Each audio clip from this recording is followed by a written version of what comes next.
Jeg håper vi har innbyttere der, for jeg er ikke, jeg er ikke klar. Nei, jeg er ikke en. Ja, men var det... Ja, det har begynt med litt med PT og sånn da, så det har hjulpet litt, men... Altså, du må ha noen til å pushe deg litt, altså. Ja, det gikk fint å trene liksom uten... altså, hvis jeg hadde noen å trene med, men nå som det hele greia med at du må drive og booke og trene alene og sånn, det gidder jeg ikke.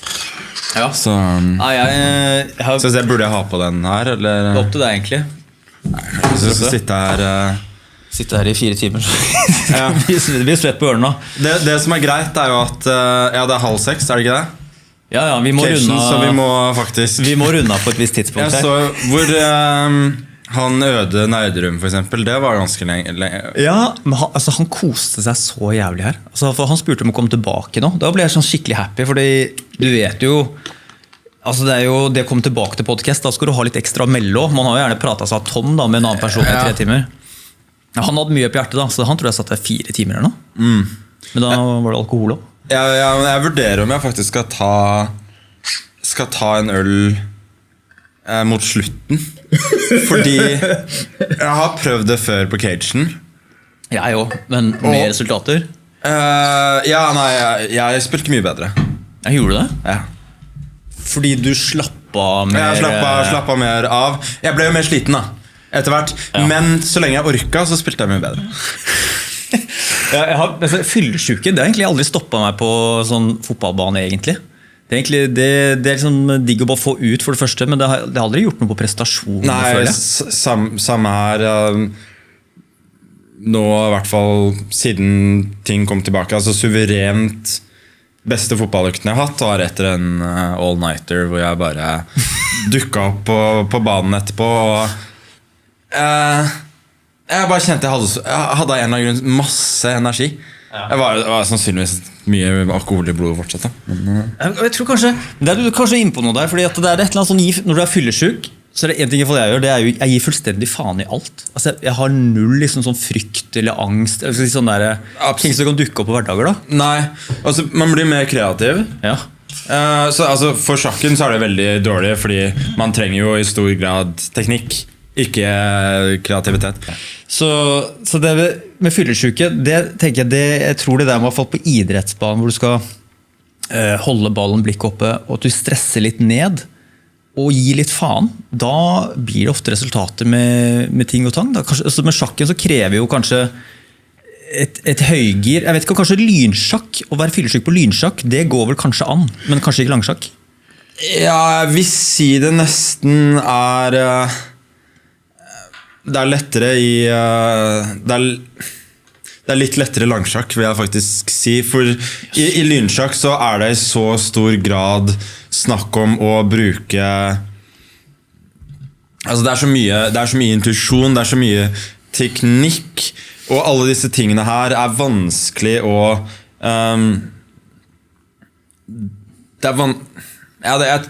Altså det funker fint å være litt beruset hvis du skal spille lynsjakk. Det har jeg jo snakket om litt før, at en av mine beste dager med lynsjakk noensinne var etter at jeg hadde vært i minibaren og styrtet den kazakhstanske vodkaen som fantes der.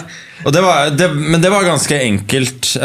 Jeg var på en måte langt nede på det tidspunktet, psykisk og fysisk, og jeg trengte bare å slutte å tenke. Ikke sant? Når var det her? Dette var 2012. Ja. Under lynsjakk. Jeg trengte å slutte å tenke, og det eneste løsningen jeg fant da var jo at jeg måtte rett og slett drikke litt for å slappe av nok. Men altså, jeg har spilt langsjakk, fyllesyk før. Det går, men det blir jo over mange timer så blir du jo sliten, men sånn, med tanke på å få ideer og sånn, så er jo det, om ikke du nødvendigvis er fyllesyk, men generelt når du er sliten og du er litt sånn nede fysisk, så har du ofte en del av i hvert fall jeg har ofte en del av mine beste ideer, fordi du slutter du tenker ikke logisk på samme måten, du på en måte gjør søket ditt bredere, og det kan gi resultater. Så det handler liksom om å rive ned litt sånn, en slags hindring som der mentalt sett da? Ja, fordi noe man lærer seg med sjakken jo at de sier jo at hjernen din blir på en måte mindre fordi sjakken det så mye muligheter at du må på en måte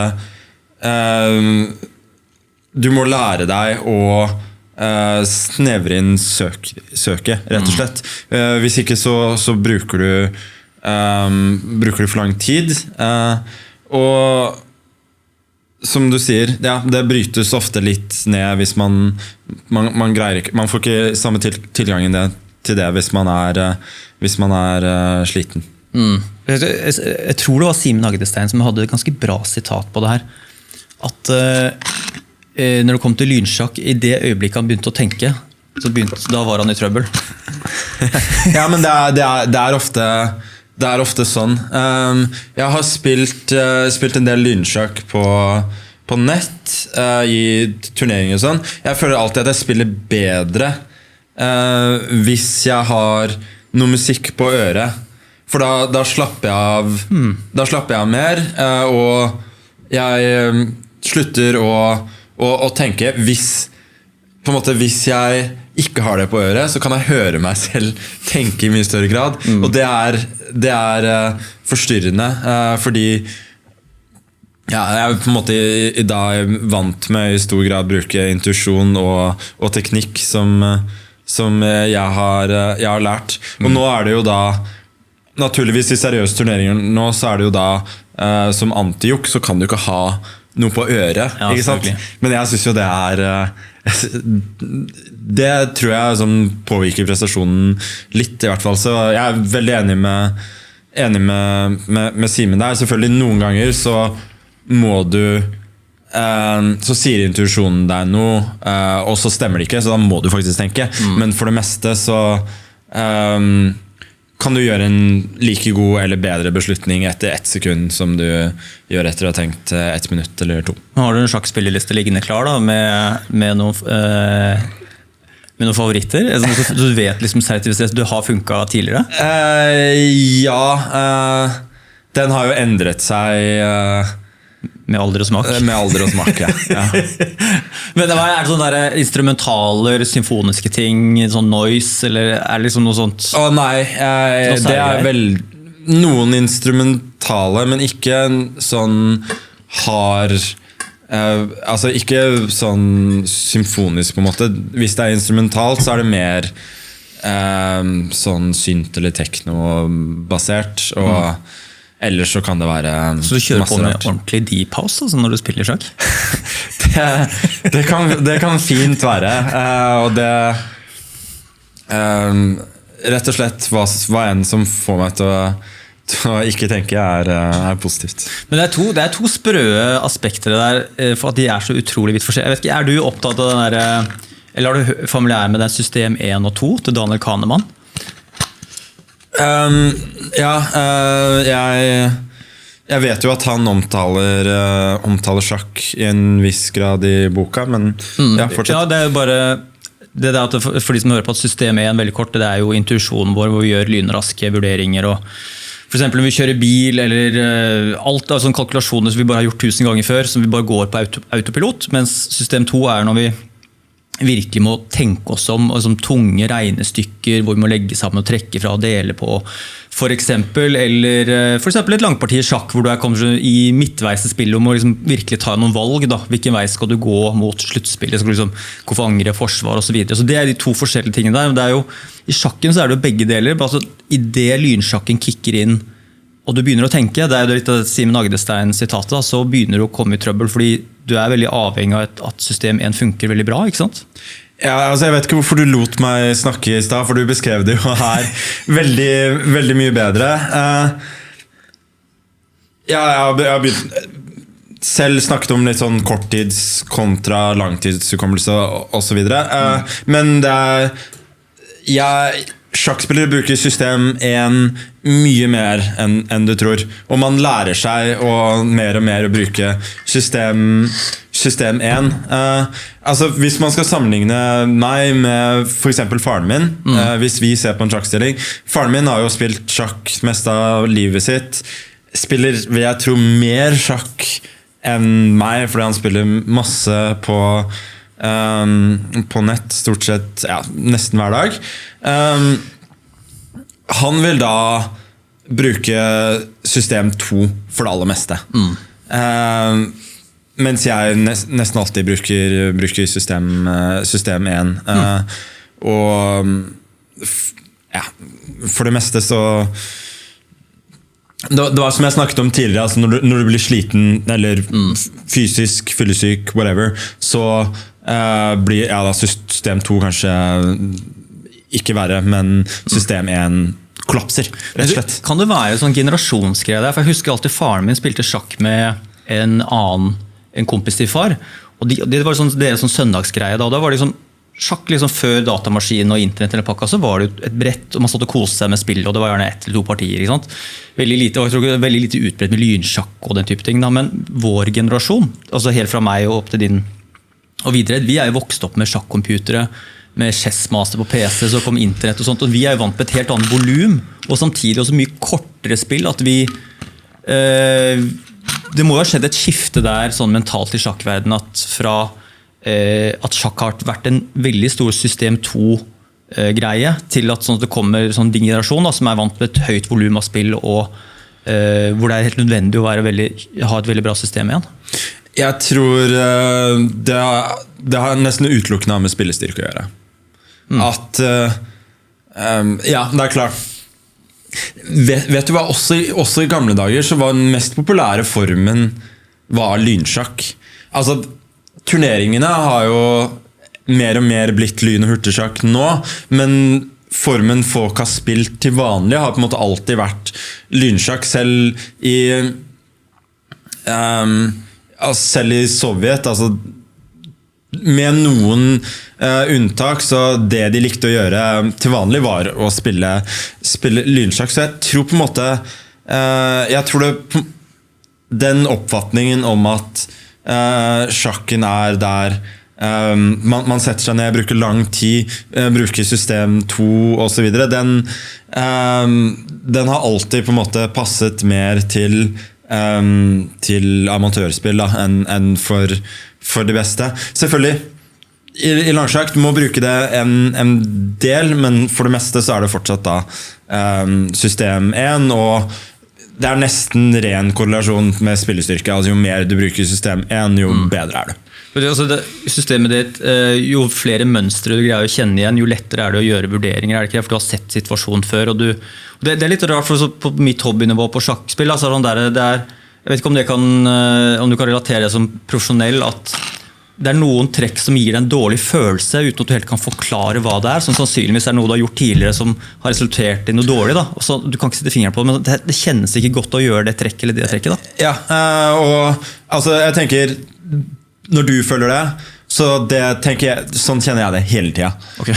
Altså hvis jeg ser et eller annet trekk, så tenker jeg, da får jeg har med en gang en mening om det et godt eller dårlig trekk, og jeg jo for eksempel, jeg ikke noe god sjakklærer. Jeg vil ofte bare si sånn som du sier, det føles feil. Jeg kan ikke helt forklare, og det mulig at det konkret i dette tilfellet et godt trekk, men det føles uharmonisk, og det stemmer ikke overens med de erfaringene jeg har, og de mønstrene jeg har lært og kan gjenkjenne. Og da kommer det da an på lengden på partiet, hvor mye sånn kalkuleringstid du gidder å bruke på de forskjellige mulighetene måtte du ha. Hvis du har 2-3 sånn der, sånn, okay, dette her veldig usikker på disse 2-3 retninger som veldig avgjørende for hvordan du spiller videre, det sånn, det veldig klokkeavhengig hvor lang runde, hvor mange trekk du ser fremover da? Ja, det veldig klokkeavhengig. Det kan også ha litt med selvtillit, form å gjøre. Typisk hvis du hvis du har selvtillit og er i god form, så greier du mer intuitivt å vurdere når du skal bruke lang tid, når du ikke skal gjøre det.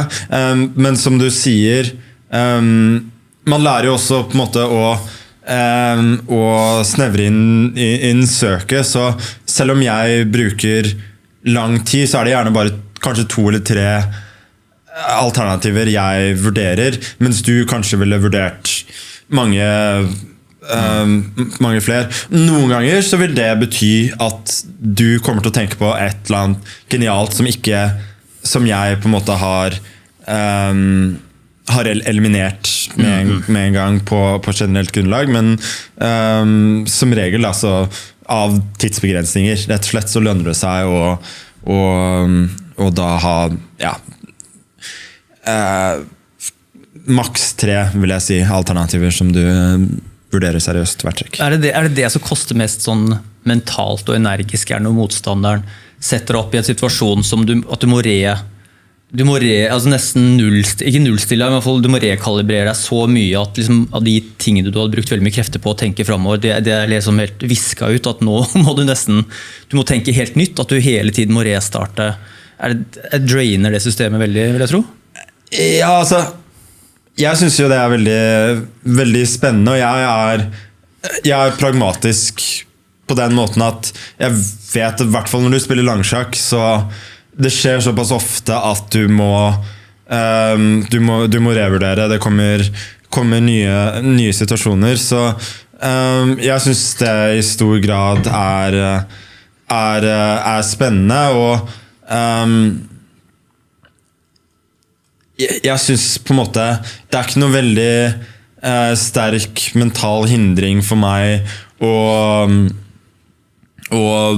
tenke at nei, men nå må jeg bare nå må jeg rett og slett revurdere det jeg har sagt, det jeg har tenkt tidligere, for det har kommet ny informasjon på bordet, rett og slett, og det er veldig mange poeng som blir vunnet og tapt på om du klarer å hele tiden tilpasse deg. Du hadde en ganske morsom historie apropos alkohol. Det var et parti du hadde hatt for sånn cirka 10 år siden, tror jeg. Hvor du da hadde vært på sånn sponsorarrangement mellom slagene. Og så hadde din konkurrent for dagen etterpå tatt seg en drink, eller drukket et par drinker, og så følte du da sånn at det ble en slags skjevhet i matchen dagen etterpå, for du visste at han kom til å være bitte litt redusert. At det forandret din innstilling til den matchen der? Ja, altså, jeg visste ikke. Det er mulig på en måte han er såpass avslappet på det, og har såpass toleranse at det ikke gjorde noe som helst for ham. Men det ga ham utvilsomt et psykologisk overtak, fordi som du snakker om, det er en skjevhet. Da tenker jeg på en måte da skal jeg vinne. Ja, da skal jeg vinne. Da må jeg vinne. Ja, da er ikke dette her like viktig for deg som det er for meg. Han tenkte sikkert ikke over det i det hele tatt. Det var en hyggelig tilstelning. Han ble tilbudt en drink. Han tenkte jeg skal spille 3 i morgen. Jeg kan fint ta 1 eller 2 drinker nå og være i fin form til morgen. Jeg vet ikke om jeg ville tenkt det samme nå, eller om jeg følte sterkere på den type ting den gang, men sånne ting, ja. Også en motstander som på en måte spiller veldig fort, eller sånn tilsynelatende skjødesløshet fra motstanderne, det synes jeg er veldig vanskelig å forholde seg til. Så jeg skal ikke sitte og gi folk tips, men hvis du skal få meg litt ut av vater, så er det en enkel måte å gjøre det på. Du hører vel til formerne eller ligningen her at du bør være på et visst likt nivå da, innenfor profesjonell sjakk, for at det skal ha noe å si. Men det er jo sånn det er noe folk liker å snakke om i sjakk. Sånn, har du noen tips, noen sånne små ting som gjør at jeg kunne hatt enten hatt en sjanse mot meg, eller kan slå slå folk jeg spiller med til vanlig. Som du sier, alt det her jo irrelevant hvis ikke man på omtrent samme nivå til å begynne med. Så ja, det må jo naturligvis ligge i bunn. Ja, det må være mange sånne spørsmål. Det veldig sånn, har du noen kjappe hacks til meg hvordan jeg skal slå kompisen min? Er det liksom vanlig spørsmål? Ja, det det, og jeg pleier å snakke om at altså det andre som veldig mye mer kvalifisert til å svare på det enn meg, rett og slett. Og hvis jeg skal snakke om på en måte min prosess, hva jeg gjorde for å bli bedre fra det nivået den personen var på, så jeg sånn, jeg vet ikke, jeg holdt på med sjakk, jeg likte det. Jeg gjorde det fordi jeg syntes det var gøy, og jeg gjorde mye. Så da ble jeg mye bedre. Så jeg synes det veldig, veldig vanskelig å gi gode råd der. Ja, men jeg skal ikke si at jeg kan relatere til akkurat det, men det litt den der med skal man proklamere å være en ekspert på noe og samtidig som pedagog? Det kan tas liksom over i kosthold eller politikk, at du skal fortelle andre hva som riktig og galt. Da skal du ha jævlig god peiling og gode pedagogiske skills. Jeg synes det mye viktigere å hva funker, heller fortelle fra eget ståsted. Jeg vet ikke hva forskningen eller dette sier om det, men jeg opplevde i hvert fall hvis jeg gjorde dette og dette, så fungerte det veldig bra for meg. Sannsynligvis vil det kanskje ikke funke like bra for deg, men dette i hvert fall min erfaring og mine personlige råd, så får folk velge å bruke det eller ikke. Kanskje det en bedre måte enn å liksom, være pedagog da, uten at man evner til å være det. Ja, absolutt, og i den grad jeg gir råd, så jo bare det jeg sier. Ja, som sagt, dette og dette gjorde jeg ikke veldig bevisst, men det funket for meg. Et hvert råd jeg vil gi jo i tillegg da det jo ikke objektivt i og med at jeg baserer det i stor grad på mine egne opplevelser og ikke noe vitenskap, så ja, hvis du på en måte kan bli inspirert av hva jeg har holdt på med, supert. Det jo ingenting som jeg vil synes bedre enn det, men som du sier, man skal være litt forsiktig med å gi alt for mye råd, og det en ting som min far også har snakket en del om, at det var en gang hvor jeg var 9 og var på en turnering og hadde spilt ferdig et parti. Vi satt da i liksom fellesområdet for turneringen og analyserte partiet. Og så kom han med et råd. Han sa sånn, du burde kanskje gjort det og det. Så kom det en fyr som var sånn 200 poeng høyere ratet enn ham, og forklarte min far hvorfor det han hadde forklart meg var feil. Og etter det så sluttet han bare helt å gi meg råd, for han sa i hvert fall han skal i hvert fall ikke vranglære meg. Så da tenkte han da får jeg heller bare finne ut av det selv. Og det jo veldig norske måten å gjøre det på også. La barna på en måte la dem holde på, la dem finne ut av det, og det gjør jo at du får noen da som finner sin egen vei og viser seg å ha veldig, veldig talent for det, og jeg tror kanskje til dels kan nå lenger enn de som har blitt fortalt at det og det og det skal du gjøre på den og den måten. Ja, hadde du, tror jeg, hvis du hadde vært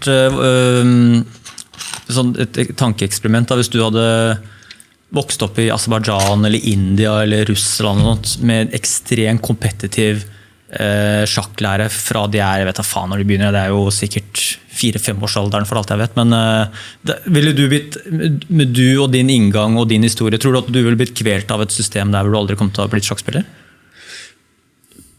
Problemet jo at selv om man legger samme gener da, til grunn, så ville jo da miljøet vært så forskjellig som jeg vokste opp i, at tankegangen min ville kanskje vært ganske annerledes enn det den nå, allerede veldig tidlig. Så kanskje jeg hadde kunne tilpasse meg det bedre. Men det nærliggende for meg å si, nei, altså, jeg tror ikke jeg hadde lykkes på samme måte i det i det hele tatt. Det er på en måte det er så langt fra hvordan jeg ser på ting da, og hvordan jeg har likt å gjøre det. Men vet du litt om hvordan liksom, de fostrer opp spillere i de liksom, historisk store sjakknasjonene? Er det liksom, disiplin, sånn type lære og stilmessig og alt mulig? Jeg tror man ofte gjør feil når man snakker om gamle sovjetiske skolen, fordi det var ganske mye forskjeller da, fra sted til sted og skole til skole.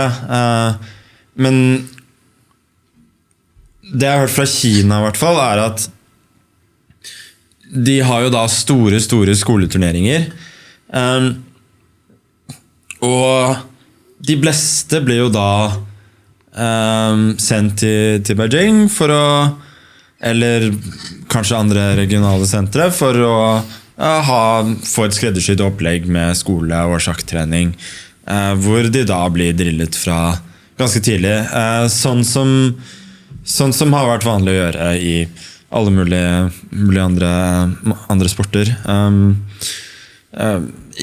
Hvordan de gjør det i India vet jeg ikke. Jeg vet at ekstremt mange blir eksponert for sjakk.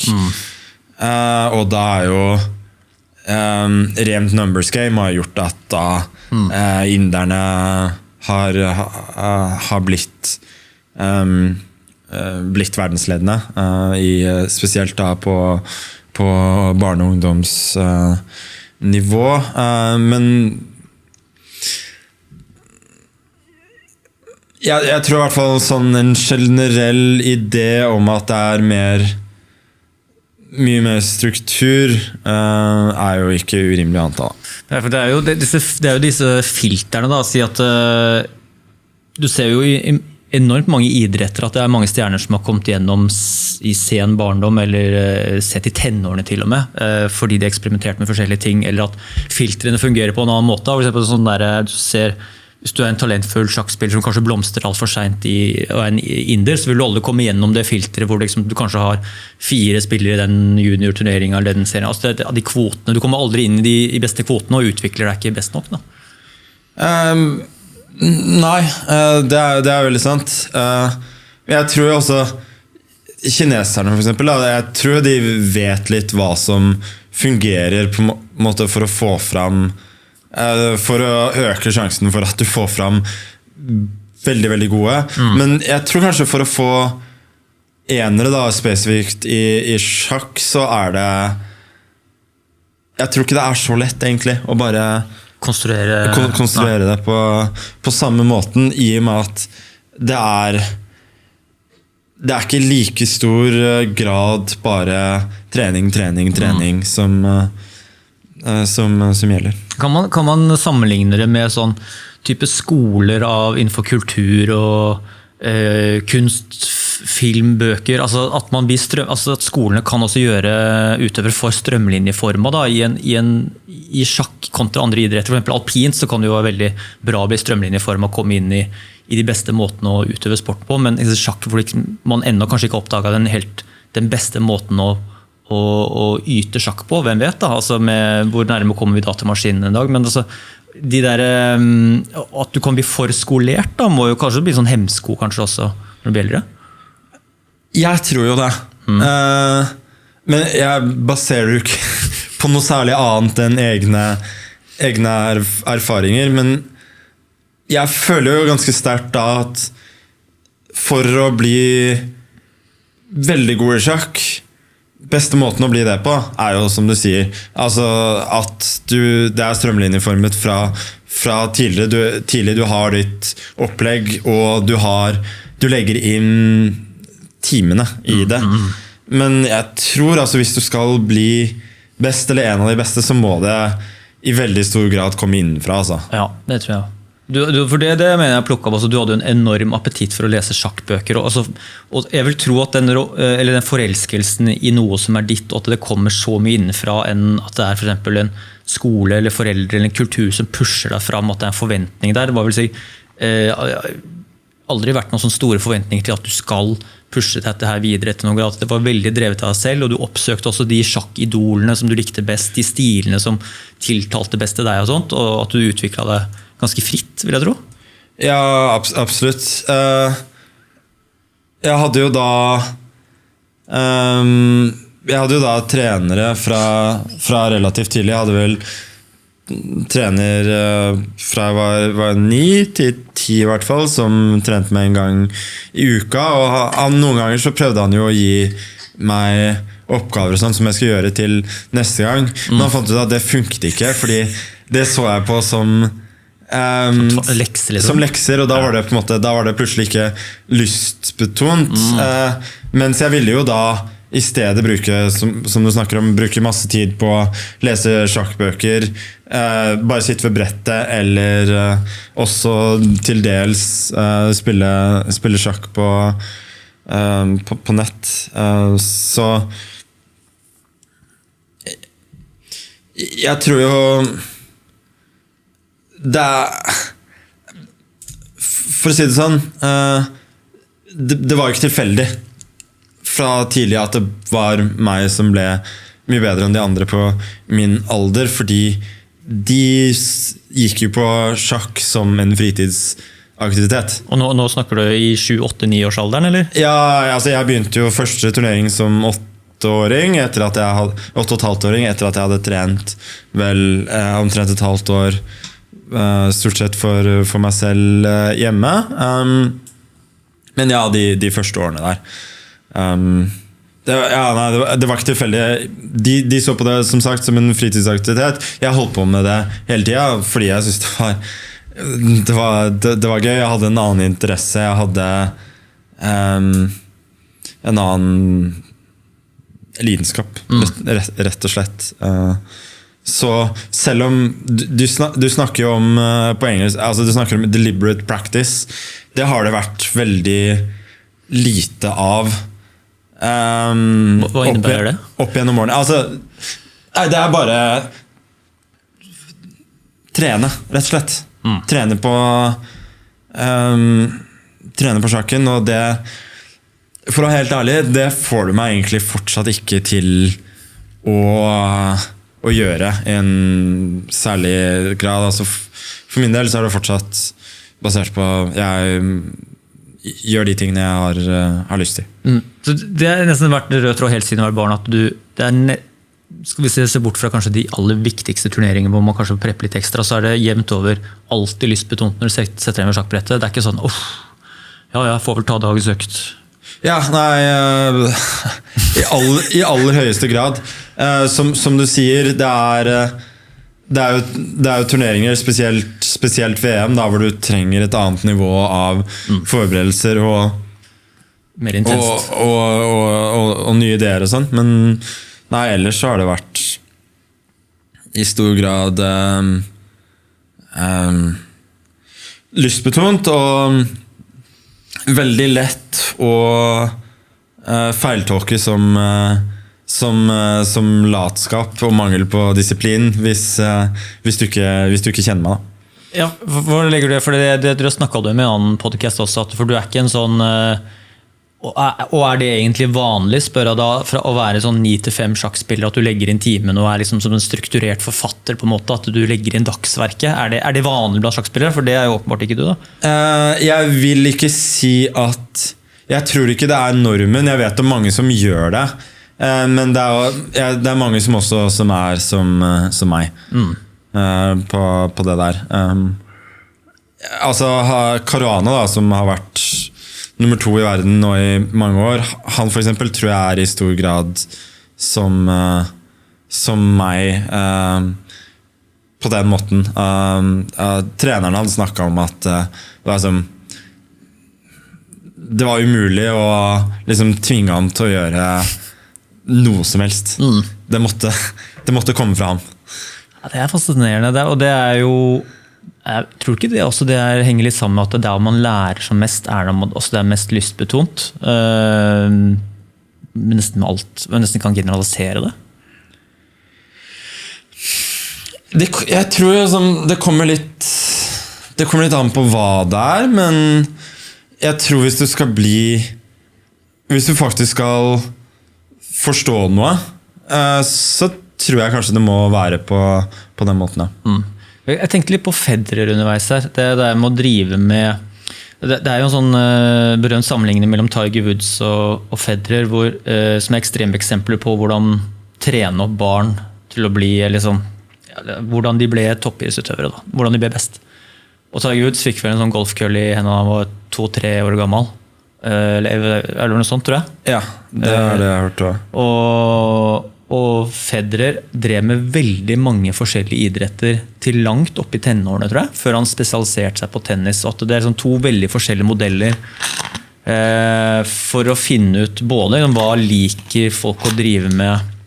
På Federers side høres jo for meg mest logisk ut at man både får den allsidigheten av å teste forskjellige sporter og liksom bli både en lagspiller, solospiller, lære seg taktikk, lære seg beregninger i form av distanser, hvordan løse problemer, mens hvis man satser putter alle egg i en kurv på golf i Tiger Woods sitt tilfelle, så er det jo mye større risiko for at barn eller ungdommen brenner ut på et eller annet tidspunkt, da. Mens Federer prøvde ut ekstremt mye forskjellig og ble det han ble.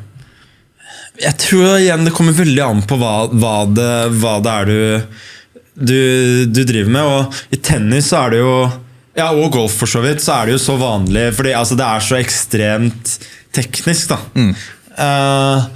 at du må begynne veldig tidlig, og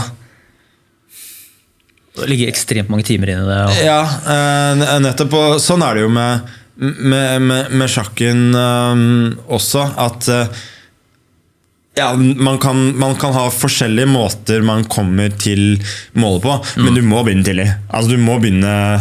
Jeg begynte jo da, jeg lærte jo reglene før det, men jeg begynte å liksom drive med sjakk som 8-åring, og det er jo sent. Ja, det er historisk sent. Altså, historisk vet jeg ikke. Hvis du går langt tilbake, så var det mange som begynte mye senere, men jeg tror altså blant de som er de beste i verden nå, så er nok det blant de absolutt seneste.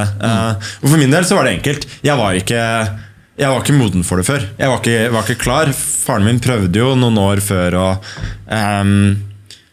lære meg, men jeg tok det ikke så fort, og jeg var ikke så veldig interessert. Men jeg synes jo det er veldig interessant da med Federer, at han jeg vil jo tro at det ville sannsynligvis ikke fungert på en annen måte for ham. Han hadde jo, det er jo rimelig å anta at han ikke ville blitt så god hvis han ikke hadde fått gjøre det på sin måte. Og det er veldig interessant at det er med tennis. Jeg kan skjønne med masse ting som løping, sykling,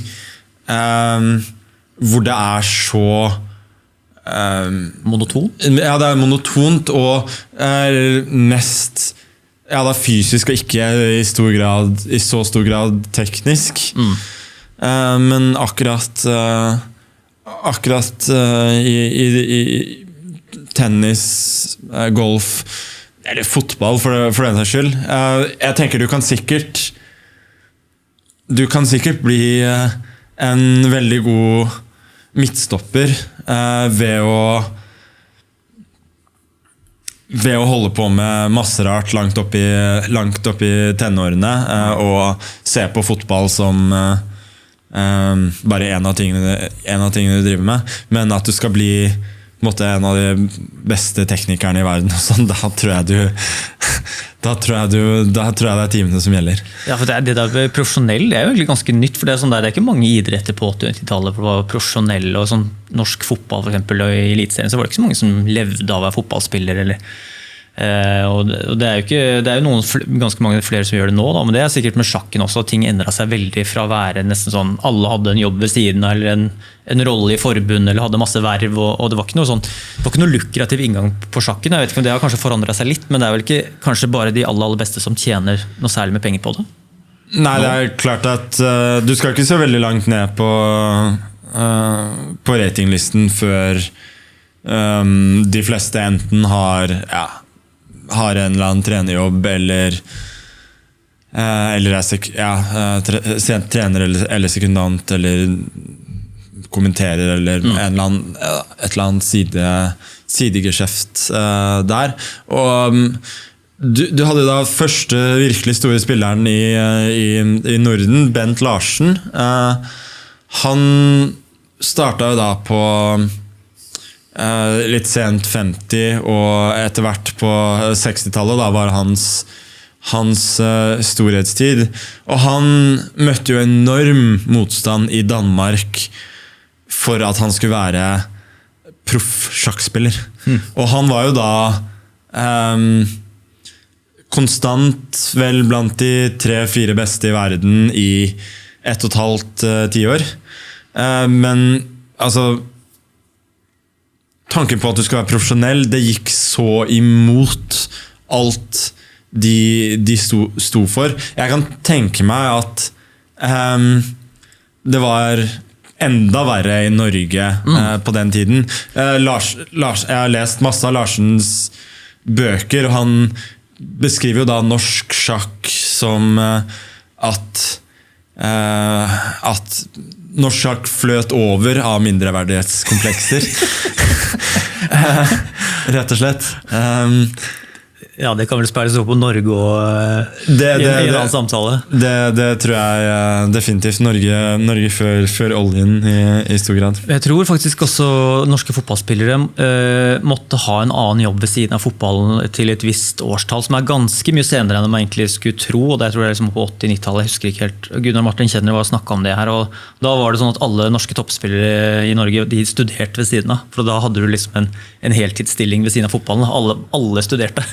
Ja, alle studerte. Men sånn var det i Sovjet også. Det var veldig mange sjakkspillere som fikk statsstøtte, men de måtte ha en jobb eller studere, så det var alle de beste hadde en eller annen tullestilling på et universitet, eller hva. Noen av de var selvfølgelig akademikere også, som Botvinnik, som en av de beste spillerne gjennom historien og var verdensmester en haug av år. Han var jo ingeniør og skrev masse faglitteratur i tillegg til at han i tillegg til sjakken. Så det er en relativt ny tankegang, og vi lever jo i selvrealiseringens tidsalder, så jeg tenker sånn sett så går det jo bare mer og mer i den retningen. Og ja, jeg kunne jo ikke tenkt meg noe annet, egentlig. Har du lekt med tanken av hvordan det ville vært å jobbe for en arbeidsgiver eller ha en vanlig jobb? Jeg tenker jo over det. Det hender jo at jeg gjør ting som jeg regner som jobb. Altså om det er sponsoroppdrag, eller altså den type oppdrag da, som gjerne tar noen timer over. Du selger timene dine for en pris, kan vi si. Ja, rett og slett. Ja, det slår meg jo hver gang hvor mye du hater det? Nei, ikke nødvendigvis mye. Jeg synes jo på en måte det er litt givende, for alternativet er jo at jeg våkner jo veldig ofte og ser på en timeplan som sier ingenting denne dagen, så det er på en måte det er greit å gjøre noen ting noen dager, men å gjøre det hver dag, det er vanskelig å forestille seg, og det er nesten det har jeg veldig respekt for alle som gjør. De fleste tenker jo ikke tenker ikke over det, men faktum er jo at de fleste har jo ikke en jobb de brenner for. Og ironisk er at du gjør det samme hver dag du også. Det er jo merkelig at vi liker den repetisjonen også. Om det er om man jobber for en arbeidsgiver eller jobber for seg selv, som man kan si at du er, hvis vi tar det litt opp da. Ja. Det er litt morsomt. Jo, det er jo klart det. Folk spør meg også om jeg ikke går lei, og det gjør jeg ikke, så Du har en kalender, så det en sånn der delt kalender med Espen Agdestein, eller sånn at dere fyller inn her og der, og nå skal jeg på cageball og... Nei, Espen jo ikke manager for meg nå lenger. Så det jo slutt for et par år siden.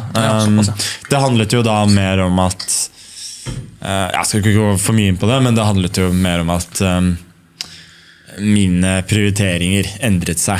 I en viss grad så hadde jeg på en måte ikke så mye bruk for det, men når jeg snakker om kalender, så nei, jeg har jo ikke en kalender. Det bare mer at jeg tenker jo at det stemmer overens med en som ikke liker disiplin, ikke liker å bli fortalt hva han skal gjøre. Det stemmer overens med profil til en som ikke har en kalender. Ja, det gjør det. Men så, for det jo to epoker her, sånn grovt sett, for jeg husker jo også når ting begynte å skyte fart, så var det jo det var jo masse reklame, periode med mye reklame, du var jo modell, og det var noen brands, og så, før du begynte å bygge dine egne brands, og sånt, og at det var sånn synes du det var det litt spennende som tenåring, eller kanskje var tidlig 20-åring at liksom... Ja, tenåring og tidlig 20. Ja, ikke sant? For det var sånn det klesgreiene og sånt, for det, synes du det var litt spennende, eller føltes det var litt sånn der, ja, jeg må vel gjøre det for å... Ja, akkurat G-Star var... jeg synes jo det var spennende, men først og fremst handlet det om at dette så rart at de vil ha meg til det her, fordi på det tidspunktet så var ikke jeg hverken spesielt kjent i Norge eller i verden. Jeg ville tro at mange visste hvem jeg var, men ikke på den måten det nå. Så det tenkte jeg bare at det her kan jeg ikke si nei til, rett og slett. Men det jo sånn typisk ting som det var spennende da. Det som jeg synes litt synd, var at jeg var såpass lite verdensvant at jeg følte ikke at jeg greide ikke å få på en måte maks ut av den opplevelsen da. Hvordan da? Nei, jeg føler på en måte at jeg kunne jo da jeg kunne opplevd mer, kastet meg mer i hele den verden da, enn jeg faktisk gjorde. Sånn altså, hvis jeg skulle gjort noe sånn nå, så hadde jeg vært mye bedre forberedt på det. Men det som du sier, jeg har jo på en måte andre ting som driver med nå, andre prioriteringer, så det å selge seg selv på en måte gjør jeg jo veldig, veldig liten grad nå. Jeg mye mindre opptatt av brand og hva folk tenker om meg. Ja, for det sånne ting du har kvittet deg med? Altså, var du litt opptatt av hvordan folk oppfattet deg, eller hva folk mente om deg da du var yngre? Jeg var i hvert fall mye mer tilbøyelig til å høre på råd. Og faktisk og kritikk og innspill. Ja, i hvert fall mye mer tilbøyelig til å høre på andre hvis andre hadde ideer om hva jeg burde gjøre, hvordan jeg kunne bli oppfattet, og så videre. Mens det har gått mer og mer bort ifra, egentlig. Jeg vet ikke om det på en måte et positivt eller... Helt klart positivt, det må jo være. Ja, men det altså, jeg tror ikke det hverken udelt positivt eller negativt, for det har jo gjort at jeg på en måte... Jeg har ikke blitt noe lettere å ha med å gjøre når jeg etter hvert har lært meg at jeg trenger ikke i like stor grad å bry meg om hva folk mener, men det har definitivt vært bra for meg i hvert fall. Ja, jeg tror det en sammenheng der at folk som gir litt faen i hva folk andre mener om seg selv, eller gir faen i hva slags rykte man måtte ha, ofte de som har et veldig godt rykte. Som ikke bekymrer seg så veldig mye om seg selv. Og så kan du bare ta en tankerekke gjennom sportens verden også. Hvem som veldig opptatt av sitt eget rykte og navn, og som man aldri liksom får helt tak på. Man føler at man kjenner ikke at de utskjer for å være noe andre de og så de som gir fullstendig faen. Som man har en tendens til bare sånn, ja ok, men det der kommer i hvert fall fra sjela da. Ja, du har noen av de, og så har du noen som gir så faen at de gir aldri noe av seg selv. Ikke sant? Det er også sant. Men som du sier, jeg tror jo for ens egen mentale helse og sånn, så tror jeg det veldig positivt. Det har vært et par det har vært et par saker fra forskjellige VM med meg, som for eksempel da jeg tappte mot Karjakin, det ene partiet,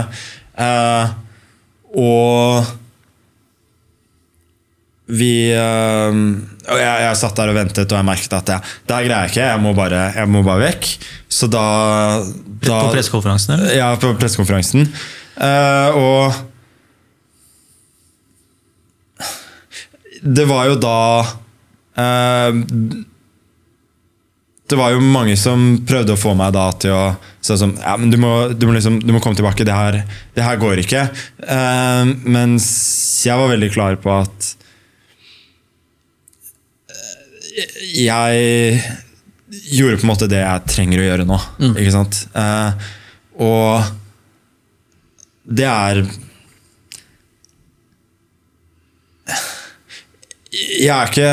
er den dag i dag, jeg har ikke på en måte noe dårlig samvittighet. Jeg tenker ikke nå at jeg burde agert på en annen måte, sånn i andre tilfeller, og sånn i øyeblikket så kan ting skje, og det kan være uheldig, men jeg tror ikke man skal bruke for mye tid på å på en måte prøve å rette opp et inntrykk fordi du har gjort noe som folk kanskje ikke er enig i. Og nå har jo heldigvis ikke dette skjedd med meg i veldig stor grad. Altså jeg har fått litt dritt i noen tilfeller som går veldig fint, men altså sett at det skulle være en sak hvor jeg faktisk havner i ordentlig trøbbel, ordentlig bør, og jeg selv føler at jeg har ikke gjort noe gærent. Genuin respons. Ja, jeg vil i hvert fall aldri være den som ja, nei, jeg kan ikke se for meg. Jeg skjønner på en måte at det er mange som har sine kommersielle interesser og alt det der som går litt foran, men for min del er det i hvert fall jeg har gått mer og mer fra at folk får tenke det de vil. For det er jo en sånn ting også som gjerne for de fleste av oss kommer med alder, da. Det der med å faktisk takle det der med hva folk måtte mene, og det der med som du har et helt altså, det er selv som yngre også med det pressepushet, ikke sant? Og at du hele tiden også blir påført også veldig mye dårlig samvittighet, for som du sier selv, det føles ikke riktig å sitte her, jeg orker ikke. Og en genuin respons, da går man bare, man sitter jo ikke i en situasjon sånn, og piner seg selv sånn fra et naturlig ståsted, da. Og da er det sånn der, jo øvelsen skal man da ta denne alder, for da automatisk kommer det masse dårlig samvittighet som blir prakka på deg, og så skal man da tar man da liksom det til seg, eller preller det av? Og det er jo, de fleste tror jeg liksom greier å lage en slags sånn regnjakke hvor det der preller av med årene, mens noen har hele tiden at de greier ikke å ikke ta ting personlig. Da. Kanskje det handler om det, at liksom folk tar ting personlig som andre påfører. Da. Jeg er veldig enig i det, og som du sier, for min del også har det jo blitt mye lettere med årene. Folk altså, du får på en måte du får litt mer erfaring, selvsikkerhet og alt det der. Det jo klart at jeg skjønner det jo altså i disse tidene hvor du kan havne i trøbbel, og folk mener veldig mye om deg for de minste ting, så det vanskelig å bare, som du sier, bare ta på seg den jakka og si at ja, det går fint. Jeg bryr meg ikke. Altså, i hvert fall det verste å gå ut på internett etterpå. Nei, men det verste å ikke også liksom skal unnskylde seg for noe man ikke mener genuint. For å ta et veldig lite dramatisk eksempel for min del, så hadde jeg også da VM-matchen i 2018, hvor jeg da med svarte siste partiet tilber Remi i en stilling som fortsatt var noe bedre for meg, men jeg trodde ikke det var så lett å vinne. Uansett så hadde jeg jo da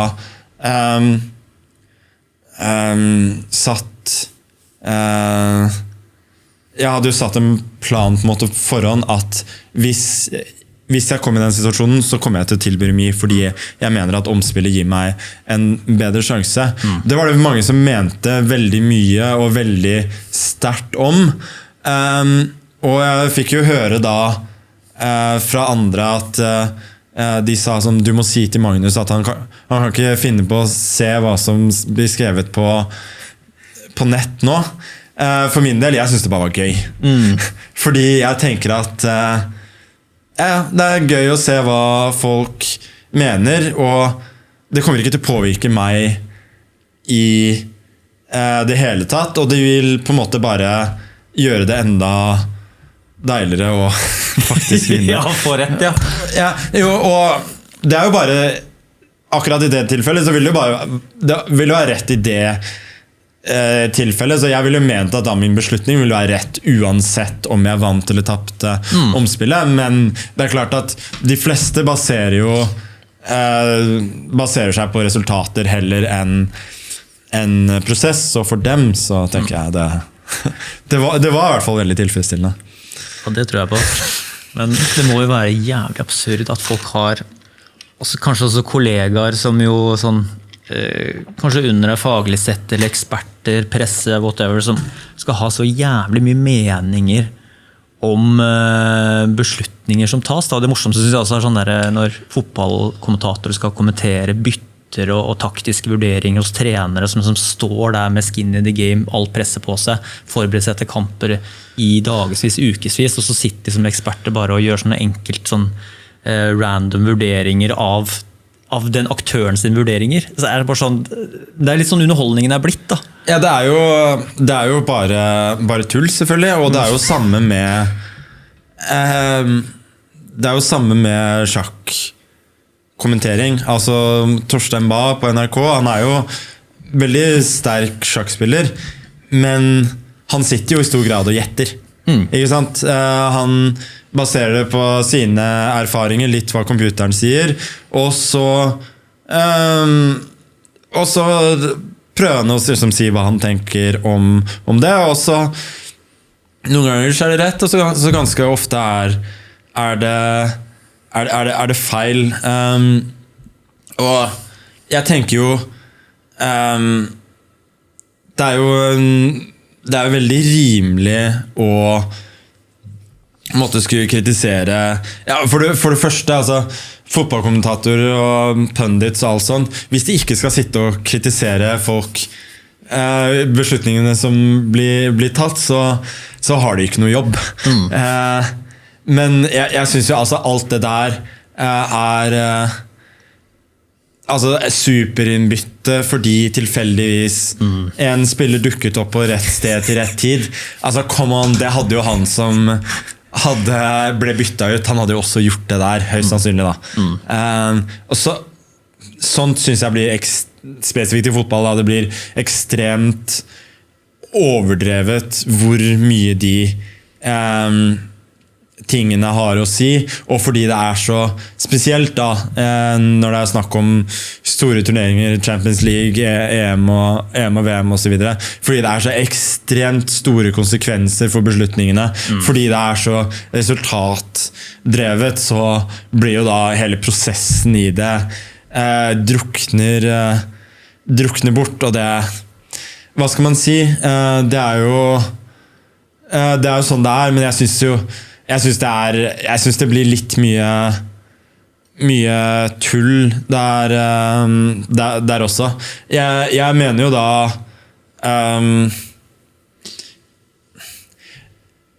altså noe av det verste jeg har sett i fotball var fra Real Madrid mot Bayern, hvor det ferdig med å gå mot ekstraomganger, og Real Madrid har en mann mer og tømmer seg da på en dødball langt på overtid. Jeg sitter og tenker sånn, hva det dere driver med? Dere har en halvtime med en mann mer, og dere risikerer å bli kontra på i siste minutt, ikke sant? I stedet.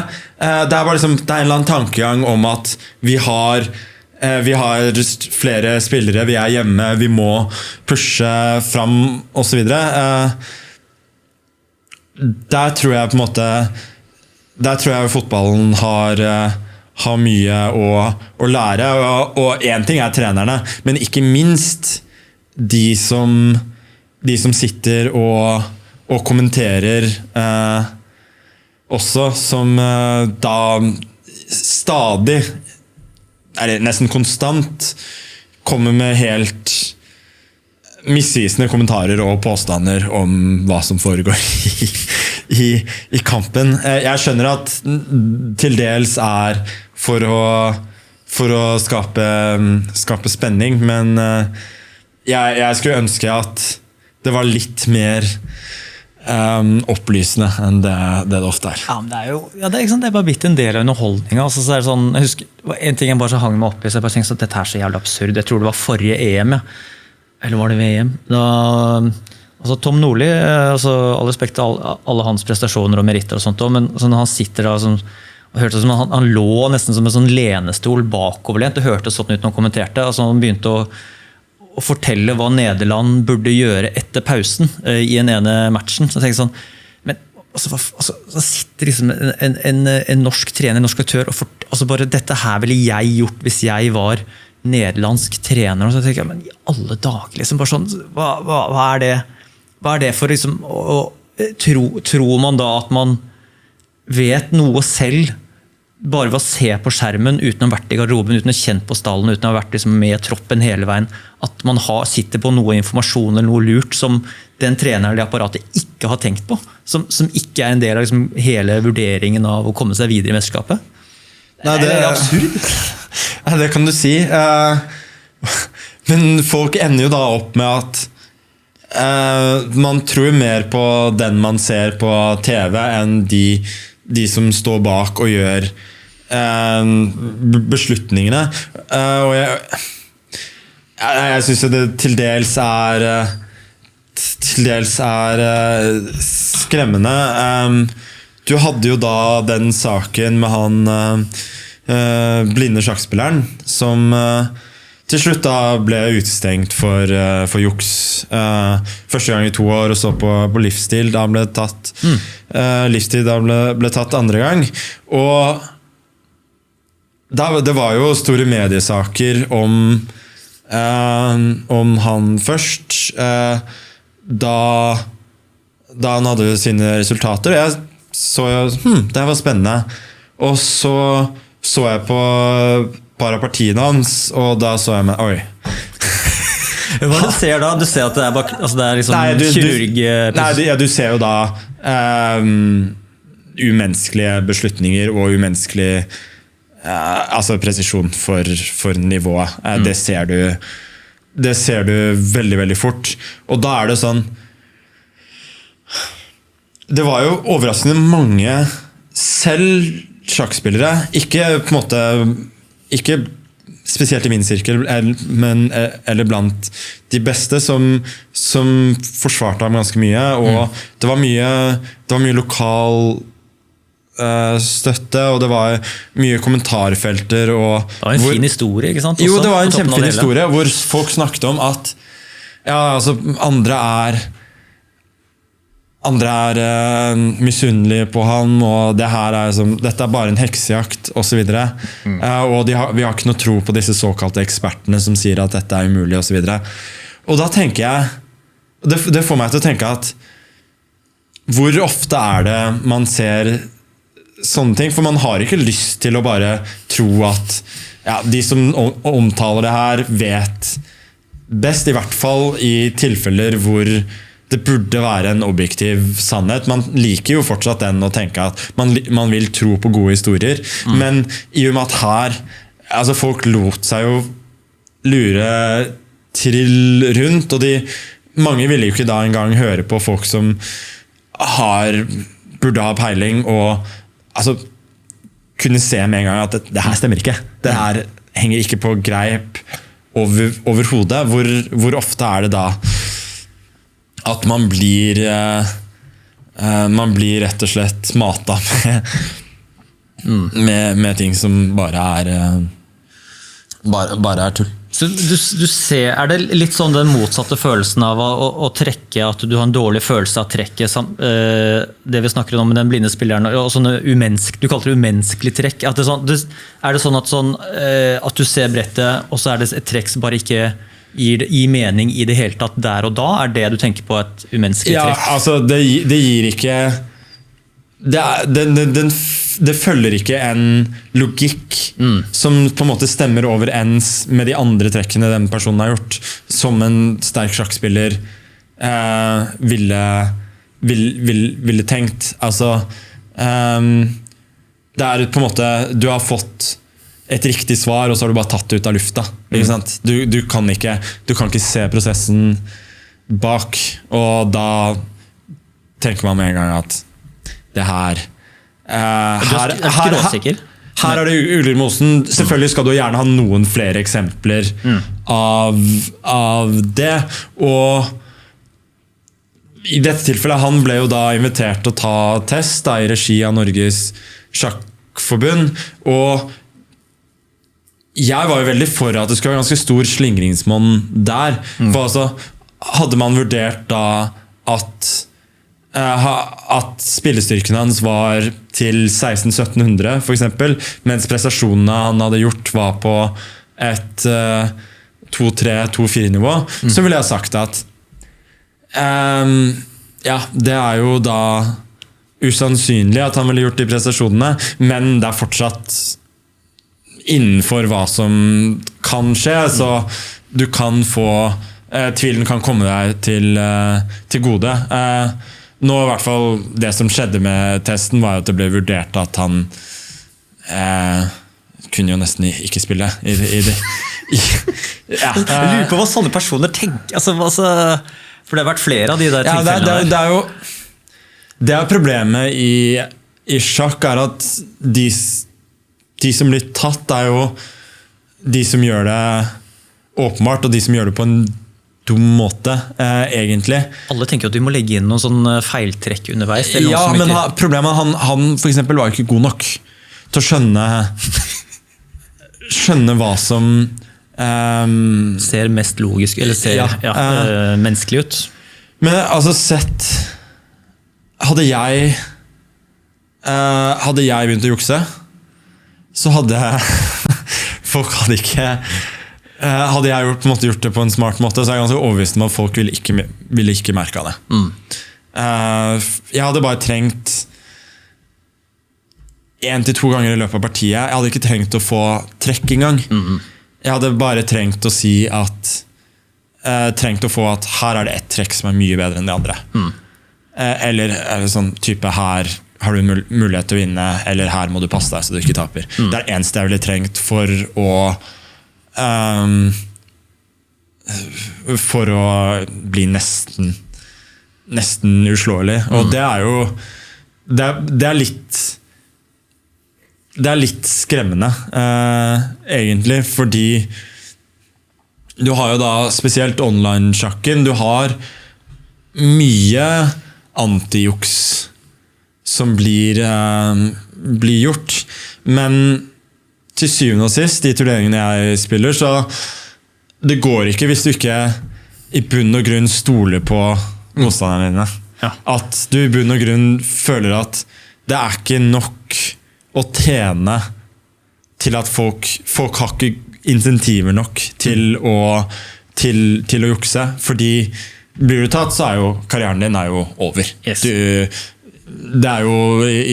Sjakken jo såpass lite organisert at det veldig mye basert på invitasjoner, og invitasjoner det får du jo ikke. Tror du ikke mange bare sånn har lyst til å få en smak av å møte de store, kjente spillerne, og bare være, altså de har kanskje ikke noe å tape, at de bare middels sjakkspillere som har lyst på litt spotlight og ha det litt gøy? Det de som farlige.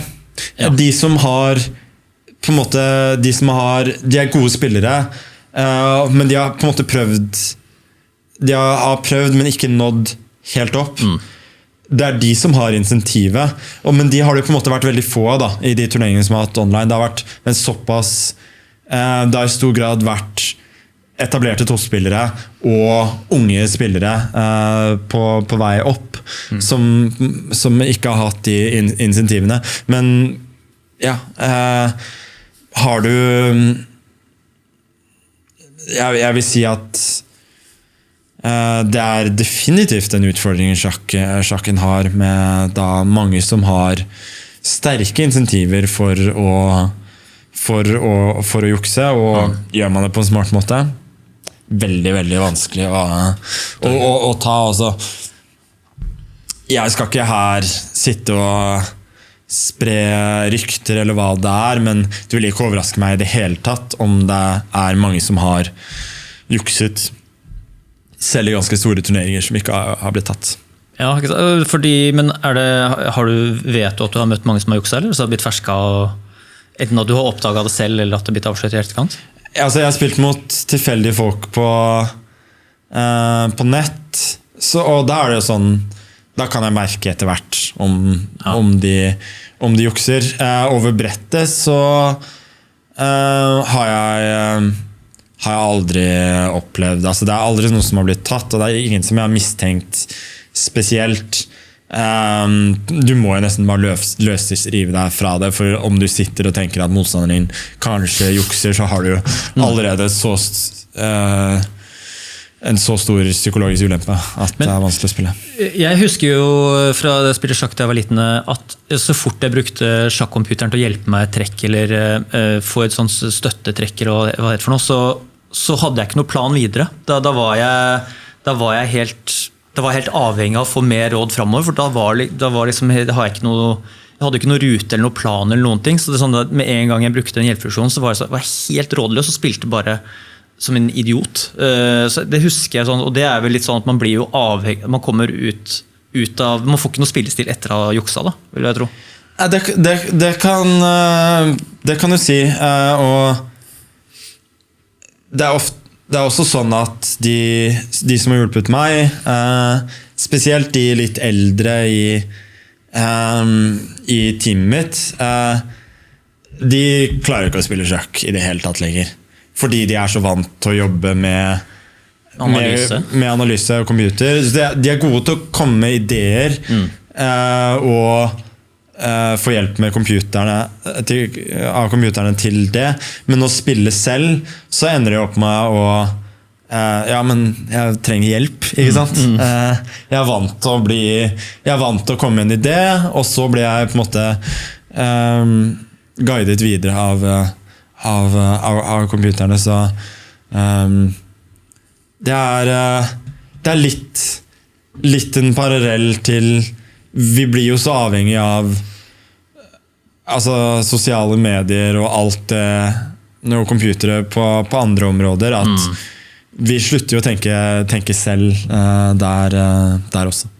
Er det et verktøy du har hatt gjennom hele livet, i og med at du er født, da du er født og internett kom og så videre, at du alltid har datamaskinen tilgjengelig etter turneringer og kamper, at du kan gå gjennom og finne ut av feilene dine? Jeg vil si at jeg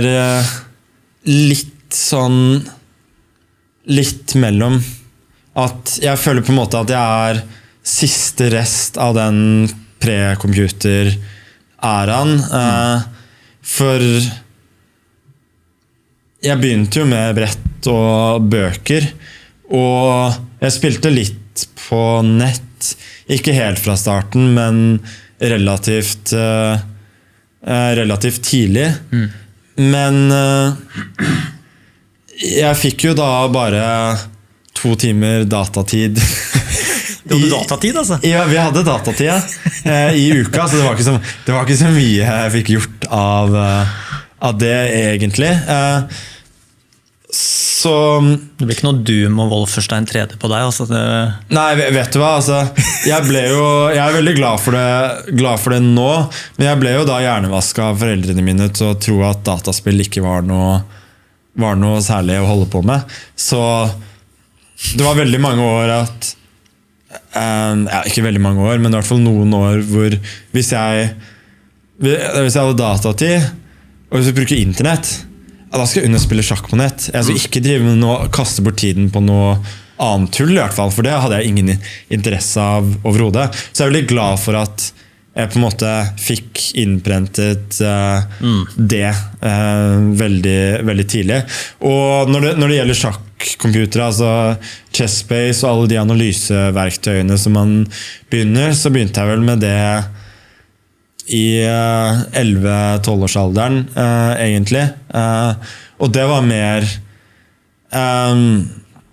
jeg vil ikke si at jeg ble tvunget til å gjøre det, men det var mer at ble litt prakket på at det var en god idé at jeg begynte med det. At jeg ikke bare kunne basere meg på å lese en bok, og så tenker jeg, da var det en interessant idé, og så spiller jeg det uten å ha sjekket motstanderens partier eller verifisert det. Men jeg er veldig, veldig glad for at jeg startet på brett. Og jeg føler jo igjen, høres jeg jo ut som en sånn antiteknologisk gammel mann, men jeg tror på en måte det har gitt meg noe som kanskje en del av de barna som kommer opp i dag ikke har. Det at jeg faktisk startet i så stor grad med brett, og at det kanskje har gjort meg, og da selvfølgelig eldre generasjoner, en forståelse av brettets geometri som ikke gjør. Jeg skal bare hente ja, jeg kan hente det. Nei, det går fint det. Det her blir jo heller ikke køtta, blir det. Hva var det du pratet om nå? Jo, computeræra og alt det der. Hva skulle jeg si for noe der? Jo, men det var nei, det glemte jeg. Men jeg tenkte noe annet som også er interessant med computergreiene. At var du involvert, eller fikk du være delaktig i det der da Alfa møtte Stockfish? Nei, jeg leste jo om det da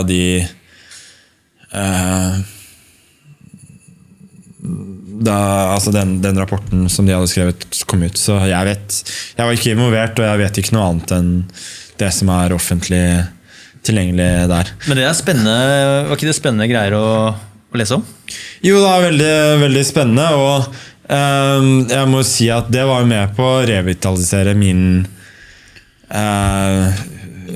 karriere i veldig stor grad, og ikke minst for trenerne mine, da, spesielt Peter, som jeg har jobbet med gjennom mange år. Han da følte da at du fikk så mye nye ideer, du fikk så mye nye perspektiver gjennom da ny teknologi, og det gjorde jo at det var jo også noe jeg lærte av, og det var jo da det var en liten periode, det var et vindu på noen måneder hvor man kunne veldig se hvem som brukte ikke Alpha Zero da, med at den ikke var tilgjengelig da, men Lila som da den klonen av Alpha Zero som har vært tilgjengelig. Du kunne veldig se hvem som brukte Lila og hvem som ikke brukte. Ja. Og nå det altså det kommet mange etter Lila som da mye det nye at det hybrid da, mellom AI og sånn standard brute force engines. Men du hadde I hvert fall da en veldig interessant periode hvor det var noen som da hadde et stort teknologisk framskritt fordi de hadde skjønt hvordan de skulle bruke da de nye enginesene, og det var jo også da min beste periode I sjakken noensinne egentlig, og det var ikke tilfeldig I det hele tatt, fordi vi skjønte jeg skal ikke si at jeg skjønte, men trenerne mine skjønte det veldig, veldig bra, og det gjorde at jeg fikk mye nye ideer og, som jeg da kunne bruke. Fordi forskjellen på det her, som du arresterer med, så jeg ikke helt precis her nå, men med Stockfish har man lastet inn altså alt av viktige partier, kjente stillinger, hvordan spillet fungerer, muligheter, og at det en veldig sånn kalkulasjonsøvelse I stor grad, mens Alpha har I motsetning ikke fått de samme forutsetningene, men har fått en slags dynamisk verden av muligheter. Alpha Zero og Lila og de type programmene, de har ikke fått noe annet enn reglene. De har bare fått reglene, og så har de bare sånn, lær dere... Ja. Det er så basic, men så avansert samtidig. Og det jo det som briljant med det, egentlig. Og det har jo kommet ut da med at det viser seg at Alpha Zeros beste svar på E4 da, det berliner som alle spiller på toppnivå, så det jo litt interessant på den måten at man hadde kanskje håpet at de skulle finne noe nytt akkurat der, at den muren som folk har slitt med å bryte igjennom der, at den kunne gjøre noe med det, men nei da, den var helt enig og tok det nesten enda lenger enn det teorien sa fra før, men det var en del andre ting da, det som har blitt nevnt mest vel da hvor lite materialistisk disse de Alpha Zero, Lila og så videre og også hvor glad de I terreng og dominasjon framfor materiell, noe man har sett på som egentlig en menneskelig greie, eller en computergreie.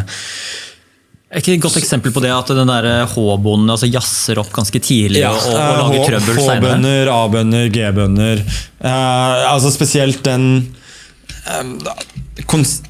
det ikke et nytt konsept, men at de har tatt det til et så ekstremt nivå at disse bøndene man så på det som et verktøy for å sette matt, ikke sant? Mens de her ser at det lønner seg å bruke masse trekk på det bare for å ta mer terreng, for å dominere og for å kunne sette matt 50 trekk I fremtiden heller enn 10. Men nå har jo det jevnet seg ut. Hver gang jeg ser en interessant ny idé som blir spilt I store turneringer, jeg tenker bare jeg har mine tanker om det og spør Peter om det etterpå. Han sier hvis du lar Lila kjøre en stund, jeg har gjort det nå, da kommer den opp med det her. Så det jo fortsatt da veldig interessant, men jeg føler I starten så gjorde det på en måte hva skal jeg si, det har begynt å utjevne da, heller enn å øke forskjellene, og det var akkurat samme det begynte med computere før. Kasparov for eksempel, Anand, de var noen av de første som skjønte hvordan du skulle bruke computer i analyse, hadde da det økte jo da fordelene de hadde fra før. Litt samme var det kanskje med AlphaZero og Lila da, men som har gjort det bare at etter hvert så har de bare utjevnet mer og mer. Tror du AlphaZero indikerer eller kan bli starten på en sånn ny generasjon veldig mye mer fritenkende sjakkspillere som ikke er så dogmatiske eller så kalkulerte, og som ikke ligner på gamle skolen i det hele tatt, som er liksom sånn, skal vi si, ekstremversjoner av deg selv, da, som virkelig bare spiller ekstremt aggressivt, umulig, altså, som bringer så mye nytt til spillet at det blir altså, veldig kanskje kaos blir et element i sjakk i større grad enn det er i dag? Ja, det er en interessant tanke, men jeg tror man måtte begynne veldig tidlig med det her for at man skulle få den effekten av det. Evnen, kanskje? Eller? Ja, for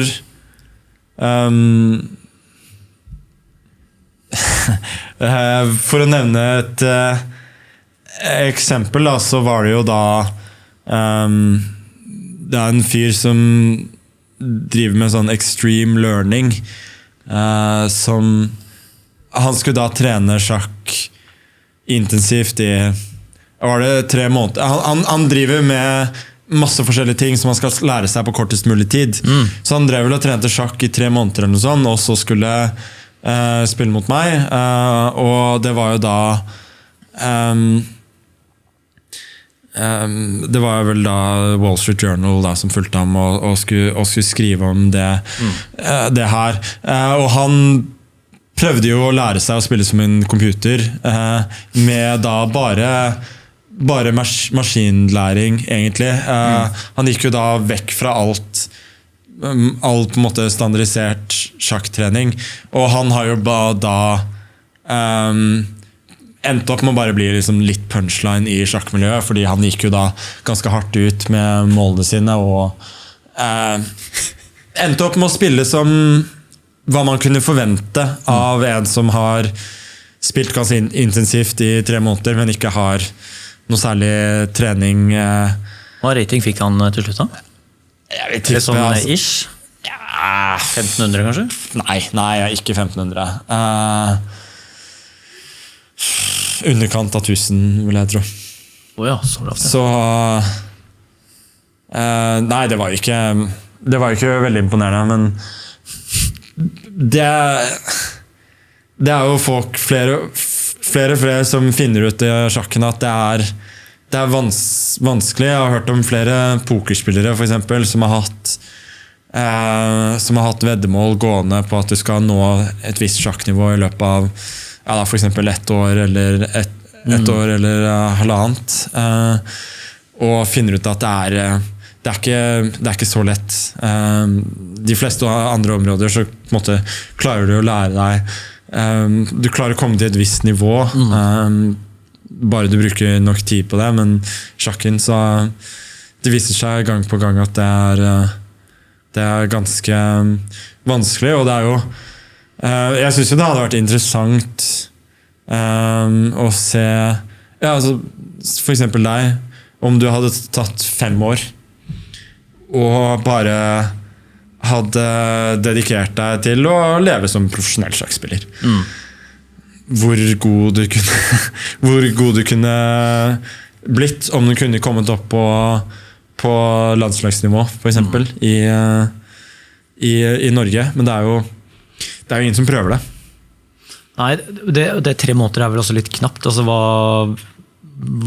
er minimum for et sånt eksperiment da? Nei, jeg ville si du må i hvert fall bruke 1 år på det, vil jeg si, for at du skal få noe særlig resultater, og du trenger såpass mye spilletrening også. I hvert fall sånn selvfølgelig hadde vært interessant å se hvis noen hadde begynt da i voksen alder å prøve å lære seg sjakk som AlphaZero, jeg tror kanskje det ville fungere mye bedre om du lærer deg det som barn. Men apropos, ja. En annen ting jeg skulle si da, er at du ser unge i dag, det er kanskje mer med ungdom å gjøre generelt, men de er jo ofte mindre dogmatiske da, enn de som har vært tidligere, og det slår meg. Hva mener du med det da? Nei, det er jo da de ofte snevrer inn søkene litt mindre og ser mer ut som computere, rett og slett. At de gjør da trekk som ser veldig, veldig rare ut, men er basert på ekstremt skarp kalkulasjon. Og delvis kanskje også da noe man har sett computere gjøre, og at det har dannet seg mønstre på den måten. Og det er jo noe jeg definitivt misunner dem. Spesielt den raske kalkulasjonen. Ja, det merker jeg, altså. Det irriterer meg veldig, men jeg er 30, og da må jeg bare innse at jeg er ikke like kjapp i hodet som jeg var for 12 år siden. Så du merker det nå? Ja, jeg merker det. Og det er nå heldigvis sånn, kanskje ekstra i sjakk, men det meste annet du skal drive med og prestere i, at du kan ta veldig mye igjen på erfaring. Men det irriterer meg. Jeg vet at det har ikke begynt å gå dramatisk nedover på noen som helst måte, og det tror jeg ikke de kommer til å gjøre på en stund ennå, men jeg er ikke like kjapp. Du merker altså sånn at du må jobbe litt mer for å holde deg på samme nivå, og så tilbake til det som var litt den rare røde tråden i dag, fylla, alkohol. så at det er sånn, altså bare ta noen øl da, at bare der så merker du jo, det er jo 30-årene i et nøtteskall, at du merker jo kroppen trenger mer tid på å komme seg fra sånne sjokk da. Ja. Rett og slett. Du trenger mer trening. Og så kompenserer man med kanskje erfaring og et annet interessant aspekt, sånn at du har jo mye mesterskapserfaring nå, så jeg tror bidrar veldig mye til en ro da, som man kanskje ikke har som altså, du er mye mer selvsikker, men du må bruke mye mer krefter på å holde deg på det toppnivået. Ja, det kommer det er definitivt sånn, jo eldre du blir. Jeg tror jo du kan holde toppnivået ditt hele 30-årene og litt inn i 40-årene, men det å skulle være stabilt på samme nivå jeg vil ikke si at det er umulig, men da trenger du å jobbe på en annen måte enn det jeg har gjort i hvert fall, for da må du på en måte oppdatere hele tida, og du har sett noen som har greid det. Boris Gelfand for eksempel, som ble VM-utfordrer for første gang i 2012 i en alder av 43. Ja, han ble 43 da han kvalifiserte seg. Han er en sånn type som hadde aldri vært egentlig største naturtalentet, men hadde da ekstrem både lidenskap for sjakk og i tillegg arbeidsmoral, rett og slett, som gjorde at han fortsatte å lære og var i hvert fall ikke noe dårligere da, i starten av 40-årene enn det han hadde vært tidligere. Så det går jo an, men for de fleste så er det jo det er mange år, det er familie, det er motivasjon da, som går litt fløyten etter hvert. Når vil du si at du var på ditt aller beste da? Og hvordan skal vi måle det? Eller hva måler vi det etter? Jeg vil si altså 2013, rundt da jeg vant VM og kvalifiserte meg for VM. Da var jeg jo Var du 23 år? Ja, jeg var jo da jeg er født sent på året, da, så jeg var jo for det meste 22. Jeg var 22 da jeg vant VM. Jeg vil si da trente jeg ganske mye fysisk i tillegg, i hvert fall da en lengre periode, og jobbet jeg jobbet en del med sjakken, spilte mye turneringer. Jeg var liksom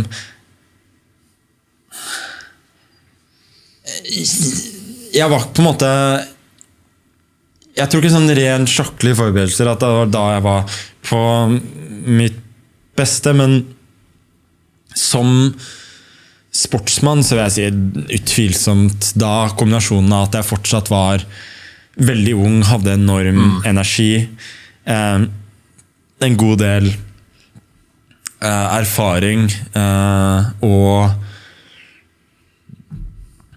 jeg var på topp, rett og slett. Jeg hadde også da noen måneder i 2019 hvor jeg tangerte bestenoteringen min på rating og hadde egentlig mine beste resultater stort sett noensinne.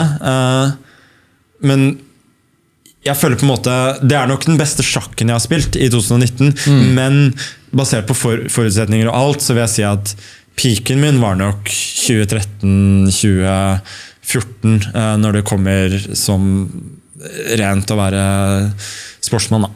Kjørte du på med liksom styrketrening, løping, fotball, altså da du var som best trent? Altså, det husker jeg også var en del skriverier om at du også, det var vel ikke sånn typiske sjakkverden, vi skal ikke lenger tilbake til at det å trene hardt var ikke liksom normalen blant utøvere?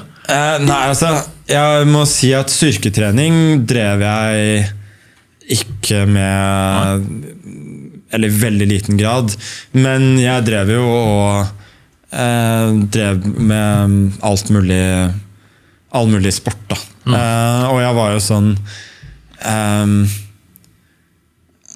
jeg husker jeg spilte en god del tennis med en av sekundantene mine, og han har jo spilt mye mer tennis enn meg. Jeg er jo en ustudert røver når det kommer til tennis. Jeg har aldri gått på noe skole eller noe sånt.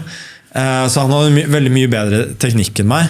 Men jeg husker altså, han sa sånn, han hadde aldri opplevd å spille mot noen som bare løp konstant i 3 timer mens vi spilte, så jeg greide jo da sånn halvveis konkurrere med ham fordi jeg jobbet mye hardere, og det var litt sånn jeg drev på den tiden. Jeg hadde jo ikke på en måte strukturert trening da heller, men jeg var såpass mye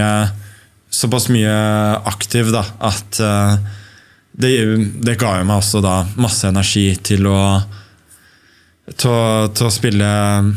spille god sjakk. Og plutselig nok starten av 2019 så var jeg var ikke på samme nivå fysisk i det hele tatt. Så hadde jeg vært det, så hadde jeg kanskje vært enda bedre. Når var det du begynte å cage med oss og smått da? Var det 2-3 år siden? 3-4 år siden? Ja, det var vel i 2018. Men da, jeg har på en måte aldri følt at jeg kom ut opp på nivå. Jeg har egentlig bare følt, jeg vil si 2-3 ganger noensinne hvor jeg har spilt cage, hvor jeg har tenkt at nå har jeg greid å gi alt. For det meste så ender det opp med at jeg liksom blir sånn sliten for tidlig. Jeg greier ikke å komme ordentlig i gang, og da er det sånn, og da er problemet at jeg er ikke god nok teknisk og alt det der til at jeg har sjans, ikke sant? Så da ender jeg opp med at altså jeg må, det var som da i tennisen, jeg må være 100% på å gi alt for at jeg skal konkurrere da, med de som er bedre. Og ja. Du følger en bra leveregel som jeg er blitt litt glad i fra en bok som heter Four Agreements.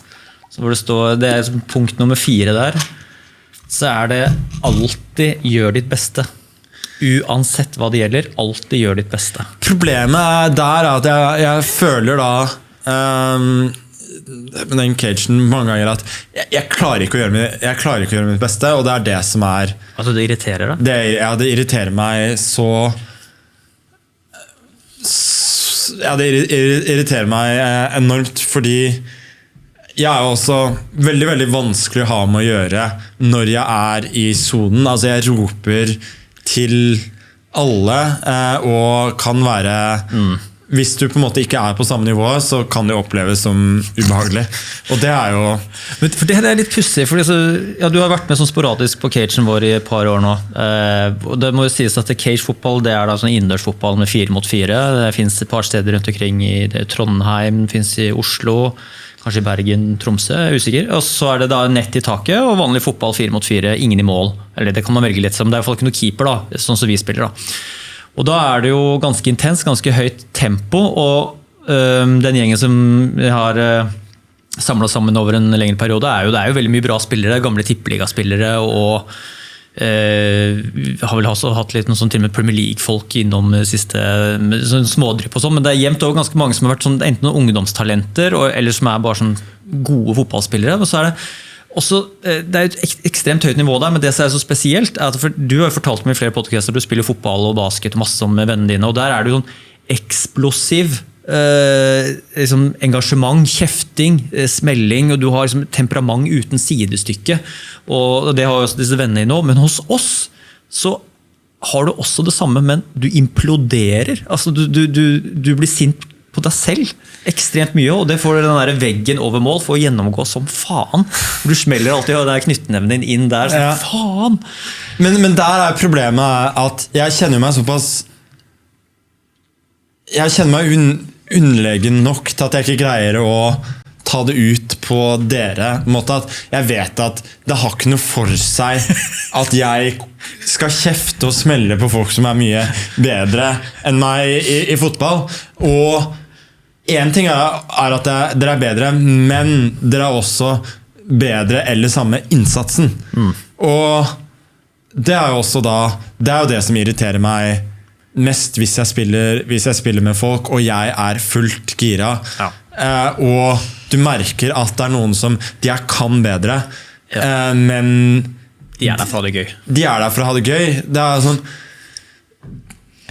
jeg er helt enig. Det er jo ikke noe nei, det er på en måte det eneste jeg ikke kan jeg skal ikke si jeg ikke kan tolerere, men det er det som trigger meg mest da. For det er litt poeng, det er liksom, da forsvinner poenget hvis det halvparten er der for jeg tenker jo alltid sånn at for å samle en gjeng som er likesinnede, så det her alle som drar derfra skal få en bra treningsøkt. Vi har kommet til sånn alder at nå er det viktig å få en bra treningsøkt, og alle skal gjøre sitt beste, og det inkluderer da kjefting og peppe hverandre opp, sånn at liksom nivået holdes høyt da.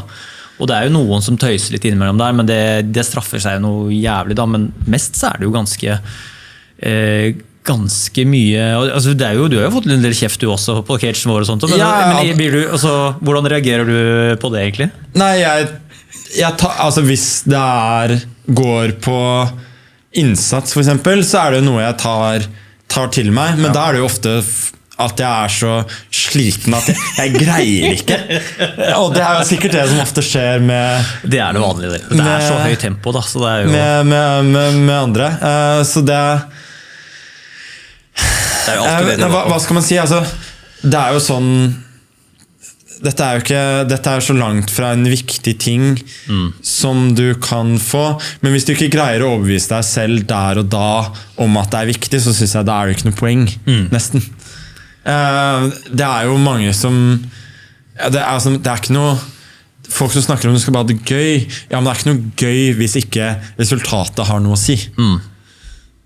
Ja, jeg er enig, og det at alle gjør sitt ytterste for å vinne, og gjør det også at det å vinne mot en motstander som gir alt, betyr så mye mer enn at det er leik og moro, og det er jo ingenting feil med leik og moro selvfølgelig, men da må man jo ha det som en slags premiss, at det her bare er hepping på stranda eller på Løkka, men hvis man så motivert, og da blir det mye gøyere også. Jeg tror folk synes en alvorlig treningsøkt får mye mer utbytte av det da. Ja, men ref igjen, som du snakket om på starten med han som tok seg et par drinker på den 4-dagen, det var jo det som var problemet. Da var ikke han Da gjorde han dette her for moro skyld i mine øyne. Og jeg skulle si bare han utspilte meg fullstendig dagen etterpå. Hva gjorde han det? Jeg var hvit og holdt så vidt remis. Det var tankevekker, absolutt. Så jeg vil ikke si at det var fordi jeg var sykt ut. Det kan man jo aldri bevise, men det hjalp ikke. Men det jo litt sånn der, vi har jo ikke noen, det har jo ikke vært så mange, det har vært mange som på toppnivå tippeligaspillere innom den fotballen som vi holder på med 2 ganger i uka, men liksom, det jo sjelden vi har hatt sånne, skal vi si, verdensenere, sjelden, vi har aldri hatt det sånn som deg, da, men det jo underlig da å se, for det også flere som ble så fascinert over at du kunne, at liksom det engasjementet, eller det liksom, reaksjonen du kunne ha når du tappte på TV, eller i mesterskap, og i den store verdenssammenhengen, den lignet veldig på den reaksjonen du hadde når du fucka opp på fotballbanen, at liksom engasjementet det ganske utrolig om hvordan fotball og profesjonelt sjakk og amatørfotball kan utløse de samme følelsene og samme frustrasjonen. Samme gørre, rett og slett. Ja, altså, det jo ganske sprøtt, egentlig.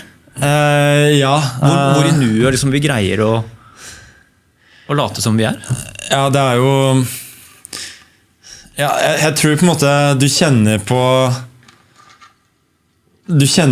mye av det samme da, på en måte frustrasjonen over å ikke få gitt ditt beste. Det også interessant at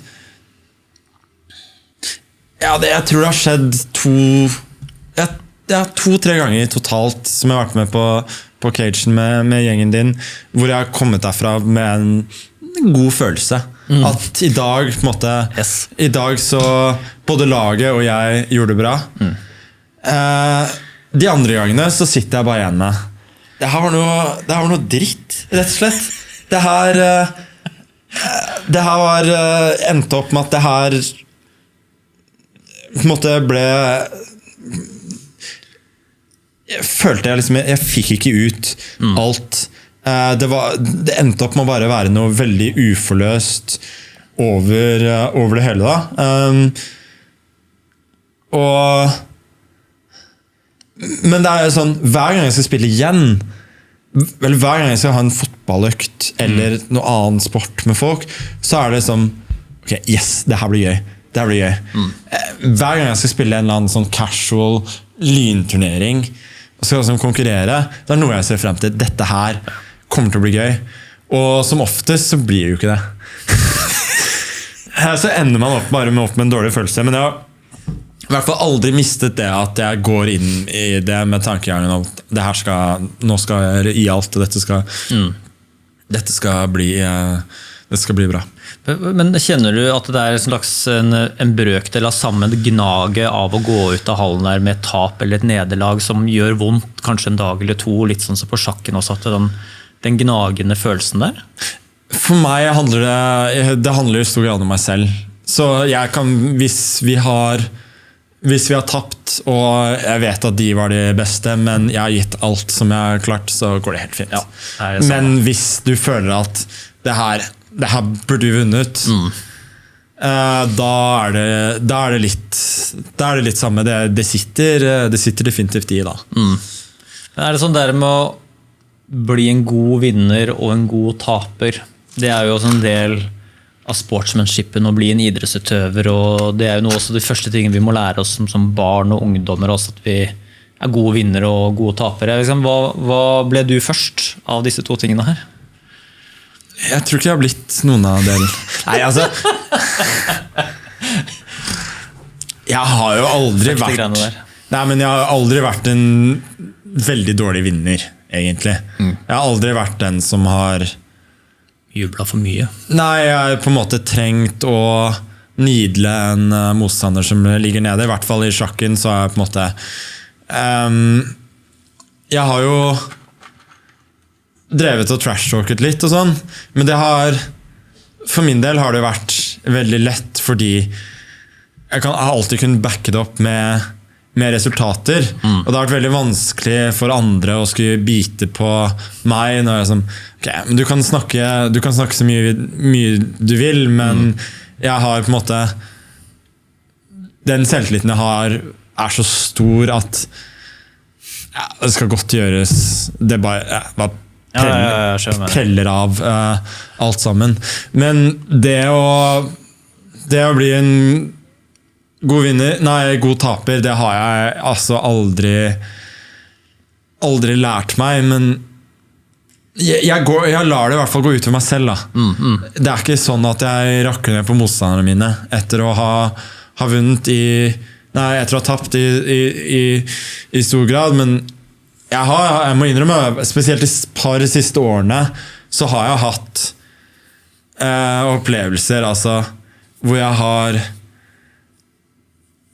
tatt meg selv i å tenke at altså, du har holdt på med det her mest av livet ditt, altså, du kan ikke fortsette å reagere sånn når ting ikke går din vei. Altså, det er jo som det blir på et punkt der man liksom dundrer hånden i veggen nærmest av gammel vane.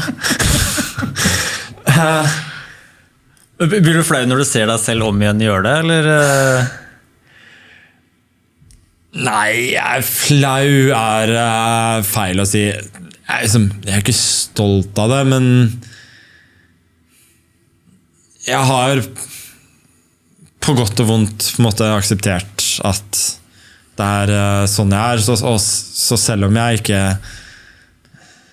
det er på en måte ikke den delen jeg liker best med meg selv, så gjør jeg ikke noe jeg kan ikke på en måte si at jeg misliker det, og så ikke gjøre noe aktivt for å gjøre noe med det, sånn som jeg har gjort. Altså, kan ikke du beskrive den følelsen her av liksom et ordentlig tungt nederlag, og så skal man da inn i en pressekonferanse og liksom stå til rette for en dårlig prestasjon? Altså, det må jo være noe av det jævligste med hele opplegget, eller? Ja, absolutt.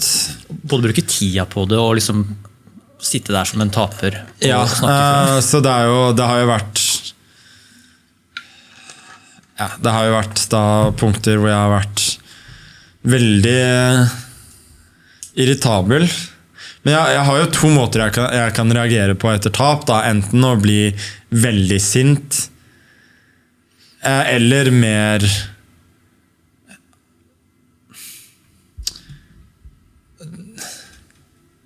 eller hva skal jeg si? Jeg må jo si at du har jo de 5 sørgestadiene. Ok, og de er? Hva er det du Skal jeg google? Ja,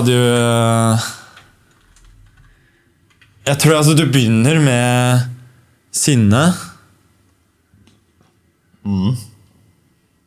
Kan det stemme? Jeg vet ikke hva jeg fikk det ikke opp her. Sørgestadiet. Ja, det er Stages of Grief da på engelsk. Ja, der kom det opp noen greier. Skal vi se. Det er kanskje bare en oversettelse som ikke finnes. Denial. Anger.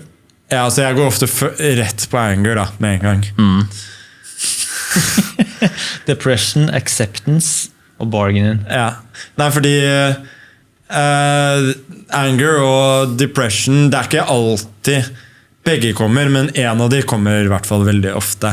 At det er ikke måte på hvor mange ganger jeg har tapt og endt opp med at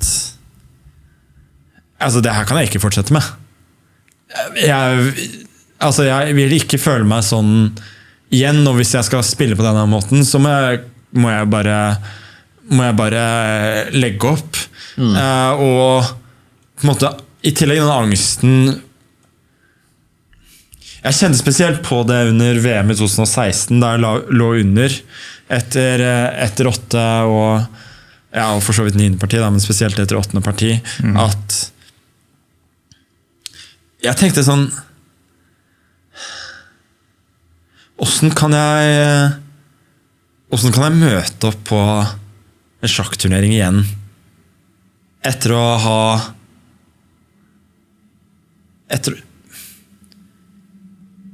etter liksom ha opplevd det som jeg så på som den største ydmykelsen som jeg kunne se for meg på brettet da.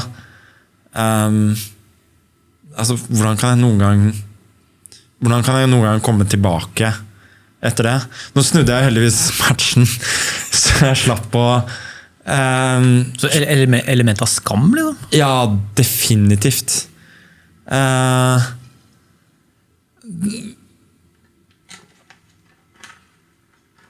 Det var en av online-turneringene i fjor hvor jeg tappte mot Nakamura i semifinale etter Armageddon.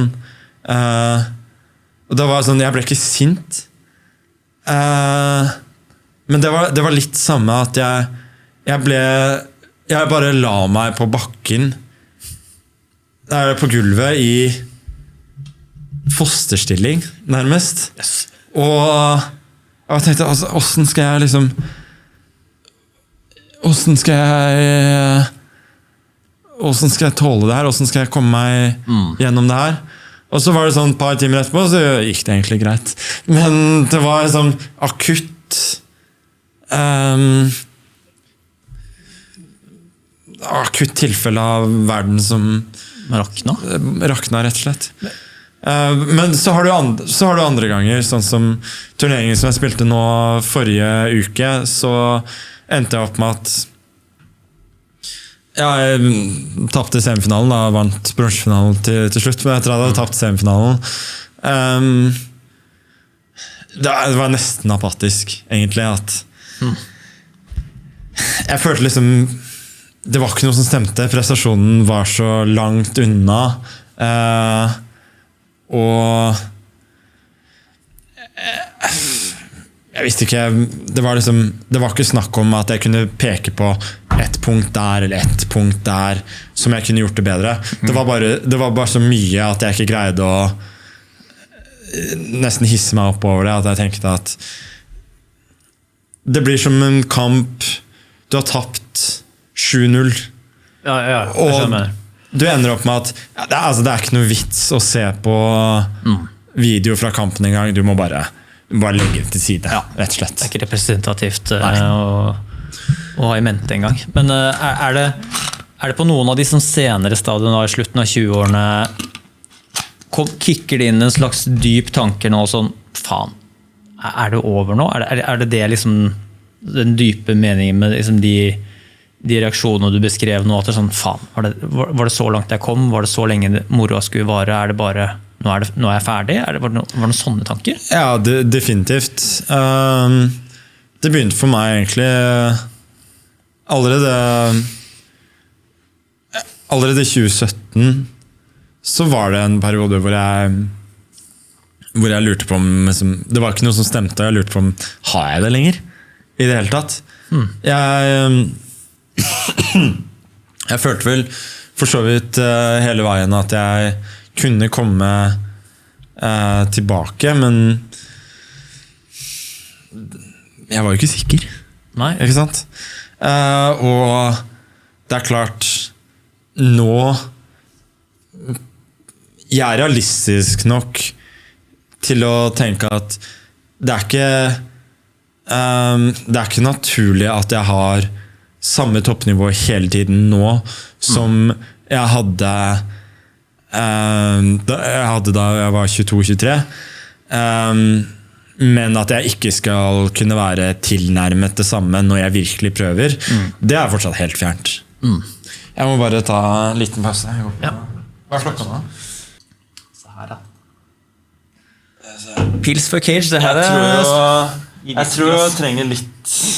Vil du ha glass, du, eller? Nei, jeg kan bare ta fra. Jeg har jo et ordentlig syltetøyglass her da, du kan hive det opp i. Du har det? Hvis du ikke vil sponse Hansdal. Ja, det kan jeg godt. Jeg sponser jo Imsdal da. Det er bare, jeg er jo jeg har vel strengt tatt ikke noe avtale med Isklar lenger, men jeg har jo vært. Så hadde du det før? Ja. Jeg burde hatt det her, som i Imsdal og Farris og går her, så burde jeg jo, kan ikke du hooke meg opp med en liten deal der da? Jo, kanskje. Hva jævla med skumminnepilsen din? Glemte du å holde den på skrå nå? Eller er det den light-ølen som bruser? Kanskje den light-greia. Jeg er jo også inspirert av den filmen. Så drukk et glass til. Ja, det likte jeg også, den danske. Ja. Et glass til, ja. Jeg prøvde jo det under ene online-turneringen en dag. Praktisere det. Ja, så da... Finne den beste... Ja, jeg prøvde da på... Der hvor de startet da. På et relativt sånn... Ja, før brisen-nivå, kanskje. Smått brisen. Og det fungerte egentlig veldig fint. Ja. Det som var spesielt deilig, var at jeg startet dagen med et tap. Og det kunne ikke brydd meg mindre. Da ble det farlig. Fordi jeg var sånn... Jeg hadde bondet et par stykker før jeg skulle spille, og var i godt humør. Og så vant jeg de 4 neste. Hva er det du kaller deg ut på den ene sjakktjenesten? Er det ikke Dr. Drinkenstein eller noe sånt? Er det jo, jeg vet du hva, jeg var jo Dr. Drunkenstein og satt og drakk på stream og så videre. Men det så veldig koselig ut. Ja, det var jo det. Ja. Men jeg var jo da... Jeg spiller nå under Dr. Nykterstein. Fordi jeg var jo da...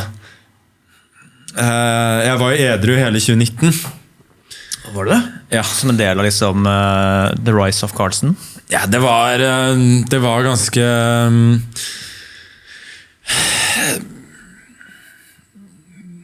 hva skal man si? Jeg skulle reise veldig mye det året, spille mye turneringer. Og i tillegg så hadde jeg jo fått meg dame, var jo fast forhold, så sånn sett så passte bra. Jeg ville gjerne bruke mye tid med henne når jeg først var hjemme, så jeg hadde ikke tid til fylla i det hele tatt. Jeg hadde ikke tid til å på en måte kaste bort dager på å være fyllesyk og alt det der. I tillegg så hadde jeg hatt et par opplevelser da, i slutten av 2018 hvor det hadde gått litt dårlig, rett og slett. På grunn av alkohol?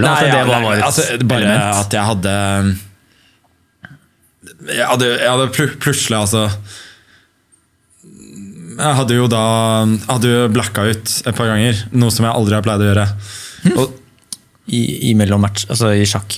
Nei, altså bare etter å ha drukket. På byen og sånn? På byen, og det er ikke det litt sånn risky mann i din posisjon, holdt jeg på å si? Altså å blacke ut på byen? Absolutt. Så det er jo en av grunnene til at jeg ikke vil gjøre det mer.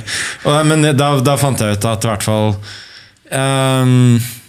jeg ville jo bare kutte det helt et år, sånn for å ha litt mer energi til andre ting. Blir du fort full, eller tåler du lite? Nei, jeg vil si at jeg har i hvert fall over perioder hvor jeg drikker litt, så har jeg normal toleranse. Ja. Det blir litt godsaker når du er ute med boysa? Eller jeg har aldri på en måte lært meg ordentlig å drikke sakte? Kosedrikke, nei. Så jeg er veldig sånn urnorsk på den måten. Ja, men Øde Nerde, du mente at det var ikke så veldig, det er ikke så norsk, vi tror det er norsk. Men det er liksom, det er kanskje alle land tror at de har. Ja. Men jeg føler liksom norskingfull er altså en ting er at britene har jo en kultur for det der, men helgefylla, der tror jeg at vi er ganske ramsalt, altså. Men den der med å ta en pils, det tror jeg er sånn, det er jeg fått godt over til å gjøre nå, en pils om kvelden. Da blir det en for min del i hvert fall, men før Cage, den altså. Nei, jeg tror ikke jeg skal mye praktisere den. Altså. Jeg gjorde det nå nylig, men jeg fikk ikke opp tenningsnivået ordentlig der. Altså. Jeg må. Nei, jeg tror det blir en suksess i dag. Ja. I dag blir det litt interessant, for nå er det 5. eller 6. økta etter at det åpnet opp igjen, og det er jo nivået nå er jo veldig variabelt. Det er jo noen som virkelig har gjort jobben under perioden, og så det noen som virkelig ikke har gjort noen ting, så spriket jo helt enormt formmessig. Da. Så men altså, alle litt slitne, og markeringen litt dårligere. Så man slipper unna med en del ting nå som man ikke gjorde da det var som mest. Men hvordan blir det i dag? Blir det 3 lag, eller? Nei, 2, ja. Vi 10 mann. 10 mann, yes. Ja, så det innbytter. Så bare, men du ikke så glad i bytte, du? Det? Du liker jo å spille med spillere. Ja, jo, men det greit å ha muligheten i hvert fall. Ja. Så jeg ikke den som bytter hver gang jeg kjenner at jeg burde bytte. Men altså, det å skulle spille hele tiden blir tungt. Det er ikke... Det jo ikke i form til, rett og slett. Men du, skal vi gå gjennom, eller skal vi snakke litt om Queen's Gambit, eller, på tampen? Ja, kan vi godt. Ja, hva synes du om serien? Det jo litt kjedelig at den jo liksom forbi sin prime nå, men hva synes du om serien da? Altså... For det første, jeg synes jo det var spennende. Altså bare serien i seg selv var spennende å se på. Men som sjakkspiller så synes jeg det var godt laget, rett og slett. At det var gode partier fra... Sorry. Der kom Brixton. Der kom den, vet du. Det går rett gjennom systemet. Det var godt laget. Det var gode partifragmenter. Det var lite feil sånn sett. Men det kanskje i stor grad også fordi har lave standarder på akkurat det der, fordi de pleier å gjøre sjakken dårlig i filmer og serier og i Hollywood. Det jo så mye latskap, rett og slett. Så jeg synes det var veldig bra. En del ting som litt fjasete og sånn dramatisert fortsatt, men det kan man tilgi dem. Så det har jo også gjort at sjakken har jo hatt en veldig god tid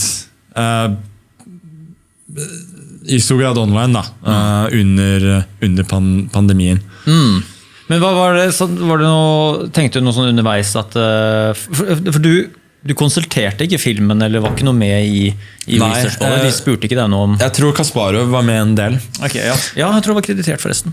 Nei, men det som var interessant for meg var jo å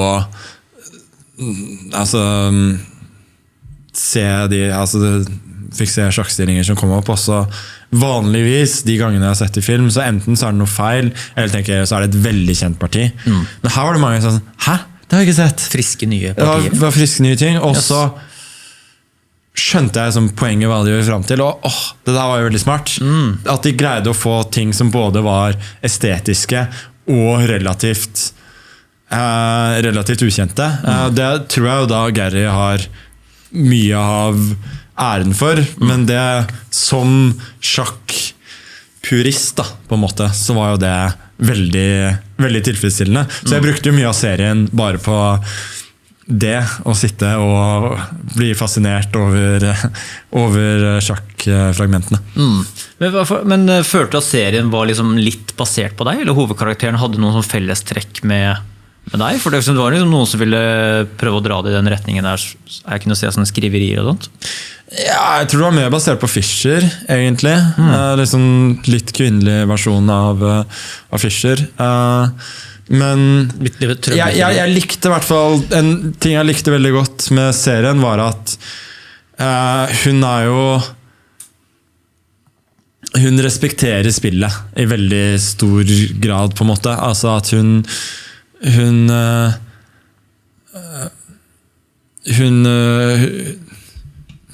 studerer jo hele tiden, leser bøker, alt det der. Hun har på en måte respekt for de som vet mer enn henne, alltid lærevillig og alt det der. Så for på en måte alle de mindre sympatiske trekkene hun har, så det i hvert fall alltid, hun tar ikke lett på sjakken da.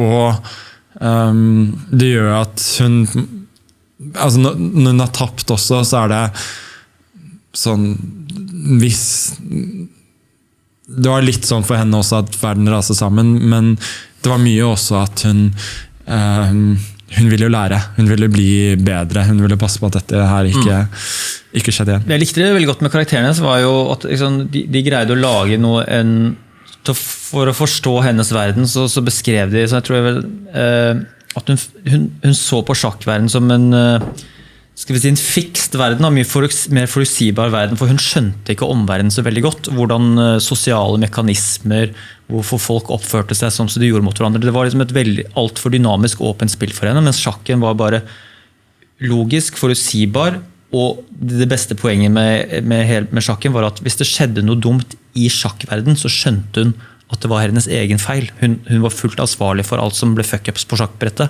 men når hun fuck-ups i virkeligheten, så skjønte hun ikke helt, var det min feil, var det andres feil, så det var mye mer som to veldig sånn krystallklare distinksjoner mellom de to verdenene som jeg synes var veldig bra. Ja, det jo for min del også noe som tiltrekker meg veldig med sjakken, det at du har full informasjon hele tiden. Du har perfekt informasjon på alt som så det jo mye muligheter, mange valg man må ta, men du har de rammene som alle klar over reglene, det ikke noe flaks eller uflaks, og som du sier, de feilene man gjør, det går det an å rette opp på en måte, og du sitter aldri igjen med å tenke at hva kunne jeg gjort annerledes her. Og det der med det må også være noe du kan kjenne inn i det der, at hun konstant bebreider seg selv for alle fuck-upsene hun gjør i spillet. Så selv sånne feil som ikke hun kapabel til å kunne se, så går hun og bebreider seg selv at hvorfor var jeg ikke bedre forberedt, hvorfor gjorde jeg ikke det, hvorfor tenkte jeg meg ikke om, og hele tiden. Det en veldig vanlig sjakkting. Ja, altså, det ikke ofte jeg fornøyd med partiet jeg har spilt. Det kan jeg love deg. Hva skal til for at du skal bli fornøyd med partiet? Det skjer nesten ikke i det hele tatt. Da skal jeg spilt tilnærmet perfekt. For nesten alltid så føler jeg at jeg har gjort en unødvendig feil. Rett og slett at det her visste jeg egentlig bedre. At her på en måte prosessen har ikke vært god nok, rett og slett.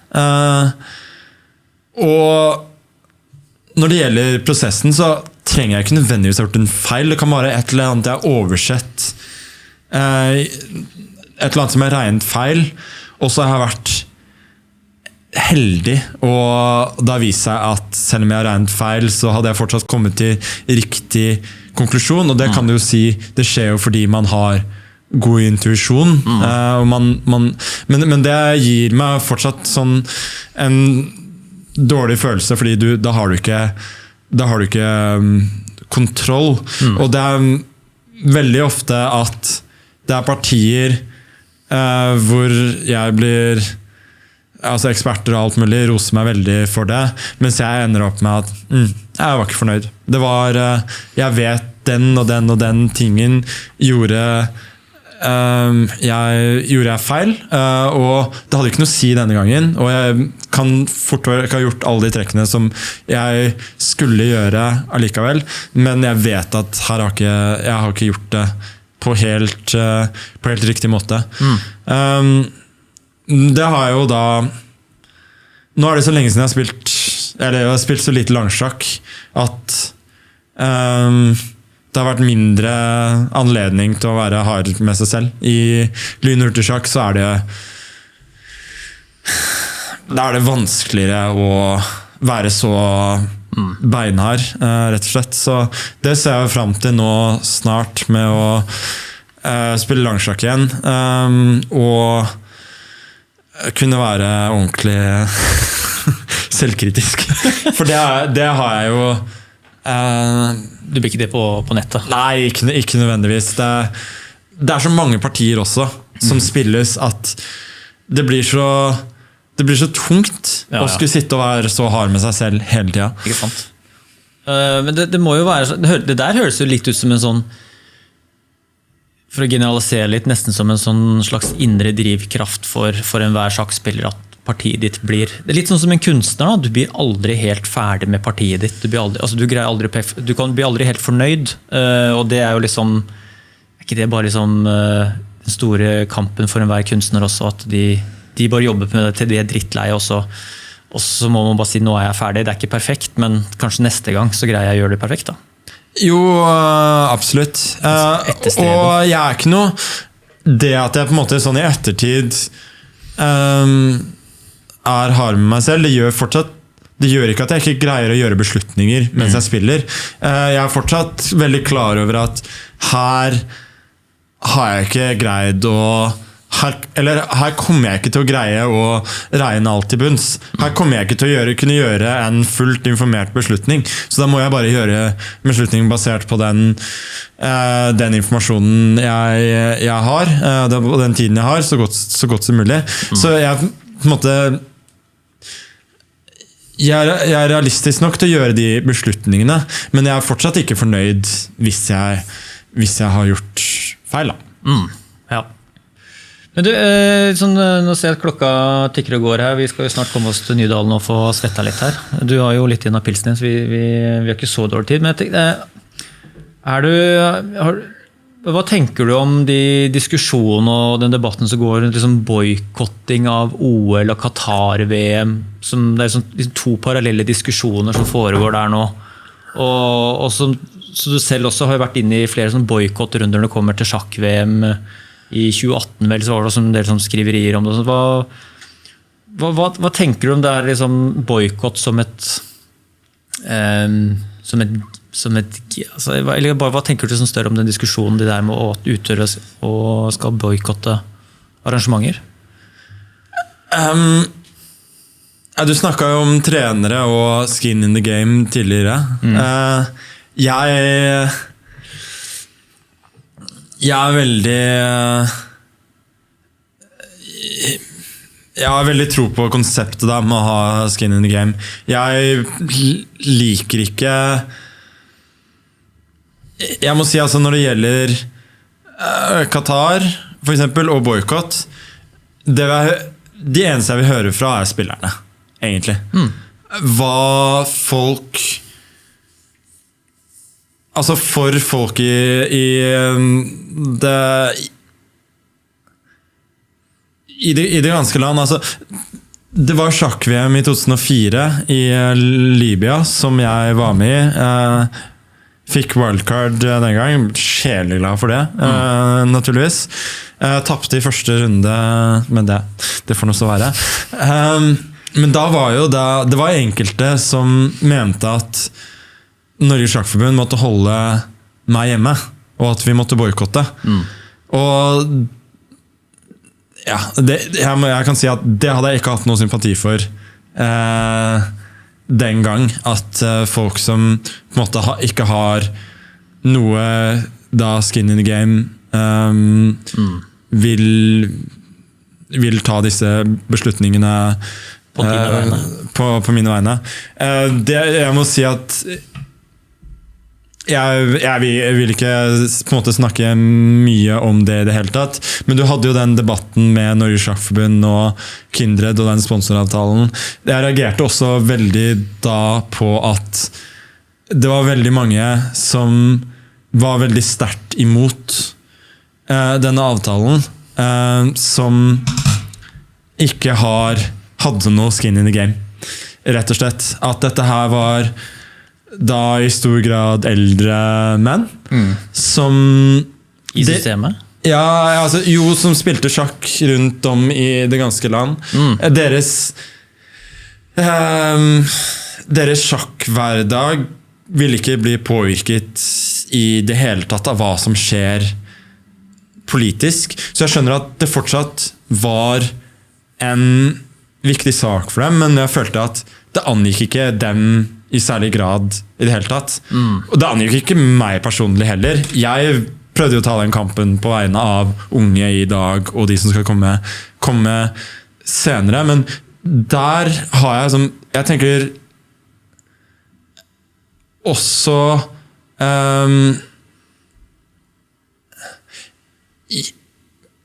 jeg tenker hvis du ser bort ifra hva man mener om Qatar og regimet der.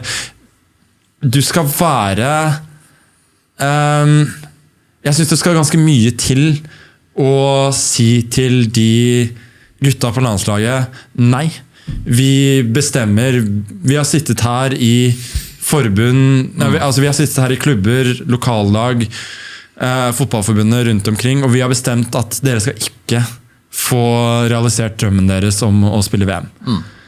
Jeg synes at det skal veldig mye til. Hvis spillerne og ledelsen i landslaget bestemmer seg selv for at de vil gjøre det, de vil boykotte VM om de skulle komme dit, så det noe jeg ville ha all respekt i verden for. Det sånn jeg elsker at folk gjør. Folk som har skin in game og på en måte tar da sterke prinsipielle standpunkt som går som de selv da potensielt kan tape mye på. Men jeg synes det nei, jeg vet ikke. Det standpunktet jeg for det meste har tatt selv jo at jeg skal jo spille i Dubai VM senere i år. Standpunktet jeg har tatt selv at jeg ser på det som en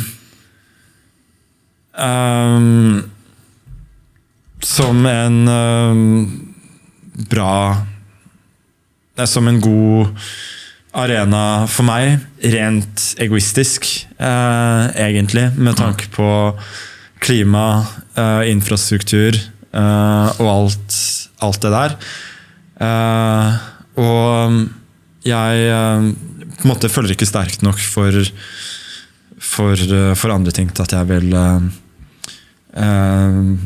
for at jeg vil ta noen beslutninger utover det.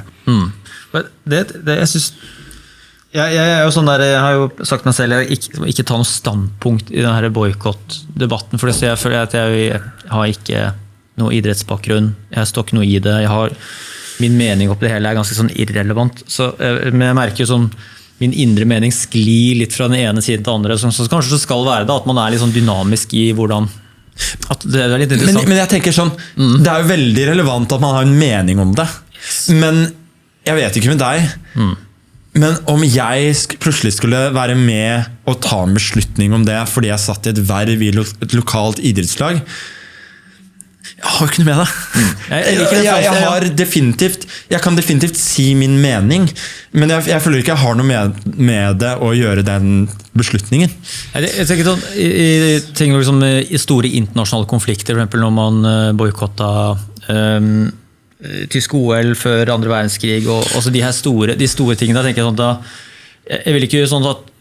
jeg vil ikke kategorisk sagt at man ikke skal gjøre det på nasjon- eller forbundsnivå, men altså jeg liker også veldig godt den der med utøvere som faktisk tar saken i egen hender og sier noe mer enn ja, men jeg har jo bare lyst til å spille fotball, jeg har jo ikke bedt om å være en del av dette sirkuset her, må jeg liksom ta stilling til dette her, jeg har jo bare lyst til å dette min store barndomsdrøm og la det i dag sånn, blir veldig fort liksom på seg selv og hele pakka stedet for å si sånn ta et standpunkt på sånn, ok, men jeg har ikke lyst til å boykotte fordi dette og dette og dette og jeg tenker det liksom at hvis man imot det i stedet for å sånn soft launche sånne, skal vi si, protest eller kritikker, at det ingenting ville slått hardere enn at en superstjerne, en idrettsstjerne, sagt at jeg gidder ikke å dra til dette landet her, eller til dette arrangementet her, for jeg støtter ikke de internasjonale forbundene, jeg støtter ikke nasjonen, jeg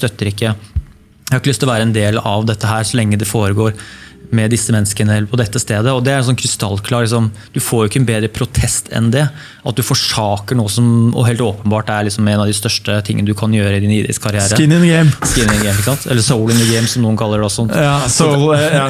Så det jo, men det jo det der det som litt interessant at det så få utøvere, og det jo så Terje Håkonsen var jo uten å lure på liksom, hvorfor det sånn ingen i langrennsmiljøet sier noe, vil si noe, det så viktig for de å gå dette OL, hvis de faktisk mener det de mener, eller hvor fritt det på sånne landslag å si det man mener? Mister man da sjanser senere? Blir man utelukket for landslaget? Mister man da sin plass? Risikerer man noe?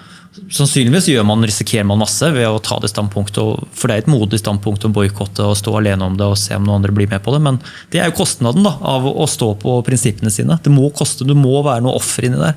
Så derfor jeg liker den utøvervinkelen godt, da, uten at jeg skal mene noe hardt om boykott av hverken Qatar eller OL. Uten at Nei, jeg tenker det jo ikke så interessant å sitte og høre hva vi mener om men det, altså det prinsipielle og filosofien rundt det veldig, veldig interessant.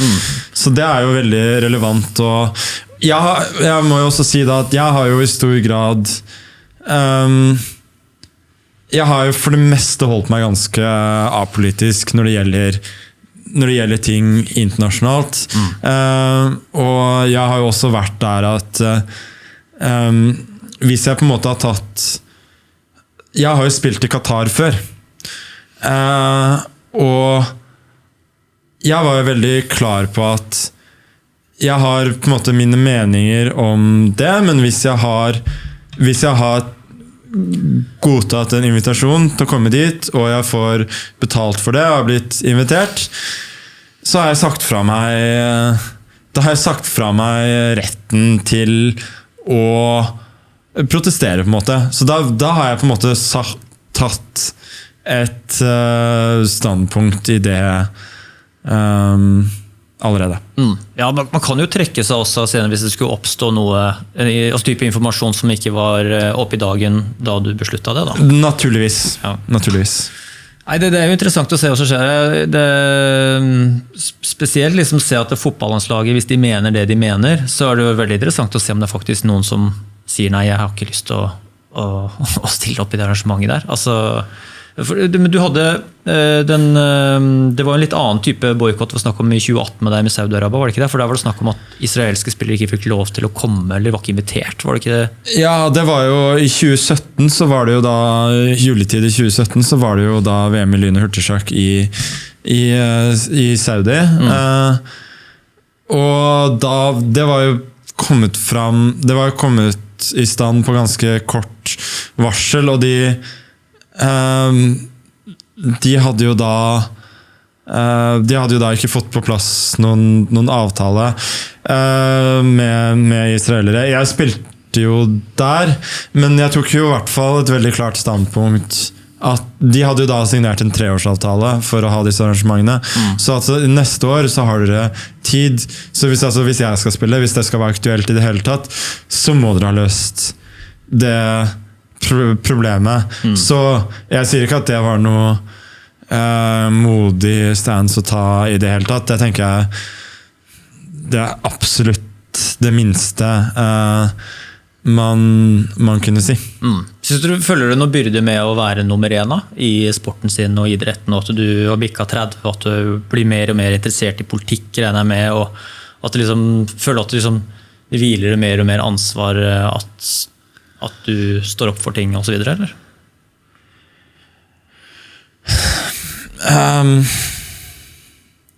Problemet at jeg har ikke de Jo, det var selvfølgelig da med den Sjakkforbundet Kindred-debatten, så sto jeg veldig sterkt for en side, og det ja, jeg fant vel ut etter hvert at det var ikke folk så veldig interessert i. De ville heller folk på en måte sto på sitt, og jeg tror ikke jeg på en måte overbeviste noen der, egentlig. Og de var kanskje sånn i bunn og grunn, så var kanskje folk ikke så interessert i da mine meninger som jeg hadde trodd. Men det jo på en måte eneste saken som jeg har snakket om i veldig stor grad. Men hvis det skulle dukke opp ting i fremtiden hvor jeg har veldig sterke meninger, så vil det definitivt Definitivt. Kjøre rett ut til Fornebu og si det i den podcasten her. Ja, men jeg ville rope høyt om det, for å si det sånn. Ikke sant? For det akkurat den prosessen det endte jo opp med å rope ganske høyt. Så sånn sett i ettertid, selvfølgelig ting jeg kunne gjort annerledes, men jeg er i hvert fall glad for at jeg prøvde og sa fra hva jeg mente om saken, selv om det åpenbart påvirket veldig, veldig få. Ingen partier er perfekte. Nei, det er ikke det. Og vi blir ikke noe perfekt cage-økt i dag heller. Jeg tror det her blir et helvete slit. Nå tror jeg vi må komme oss av gårde så vi får et minimum av oppvarming her. For denne 39 år gamle kroppen her har ikke strukket på seg i dag, så det må varmes opp i hvert fall. Det er samme her for denne noe slappe, litt over toppen 30-åringen. Ja, det er hyggelig at vi får lov til å være en liten bit av oppkjøringen til høst-VM. At vi kan ta en liten stake inni der for hvordan vi kjører deg i dag. Ja, og jeg er veldig klar over nå at, som vi snakket om tidligere, jeg har jo mindre å gå på nå enn jeg hadde før. Så sånn som fysisk trening mot VM blir jo viktigere enn det har vært før. Ja, men strålende. Tusen takk for praten, Magnus. Så skal vi ses neste gang, men vi skal jo videre, vi. Så, jo, tusen takk. Takk for at alle har hørt på. Ha det bra.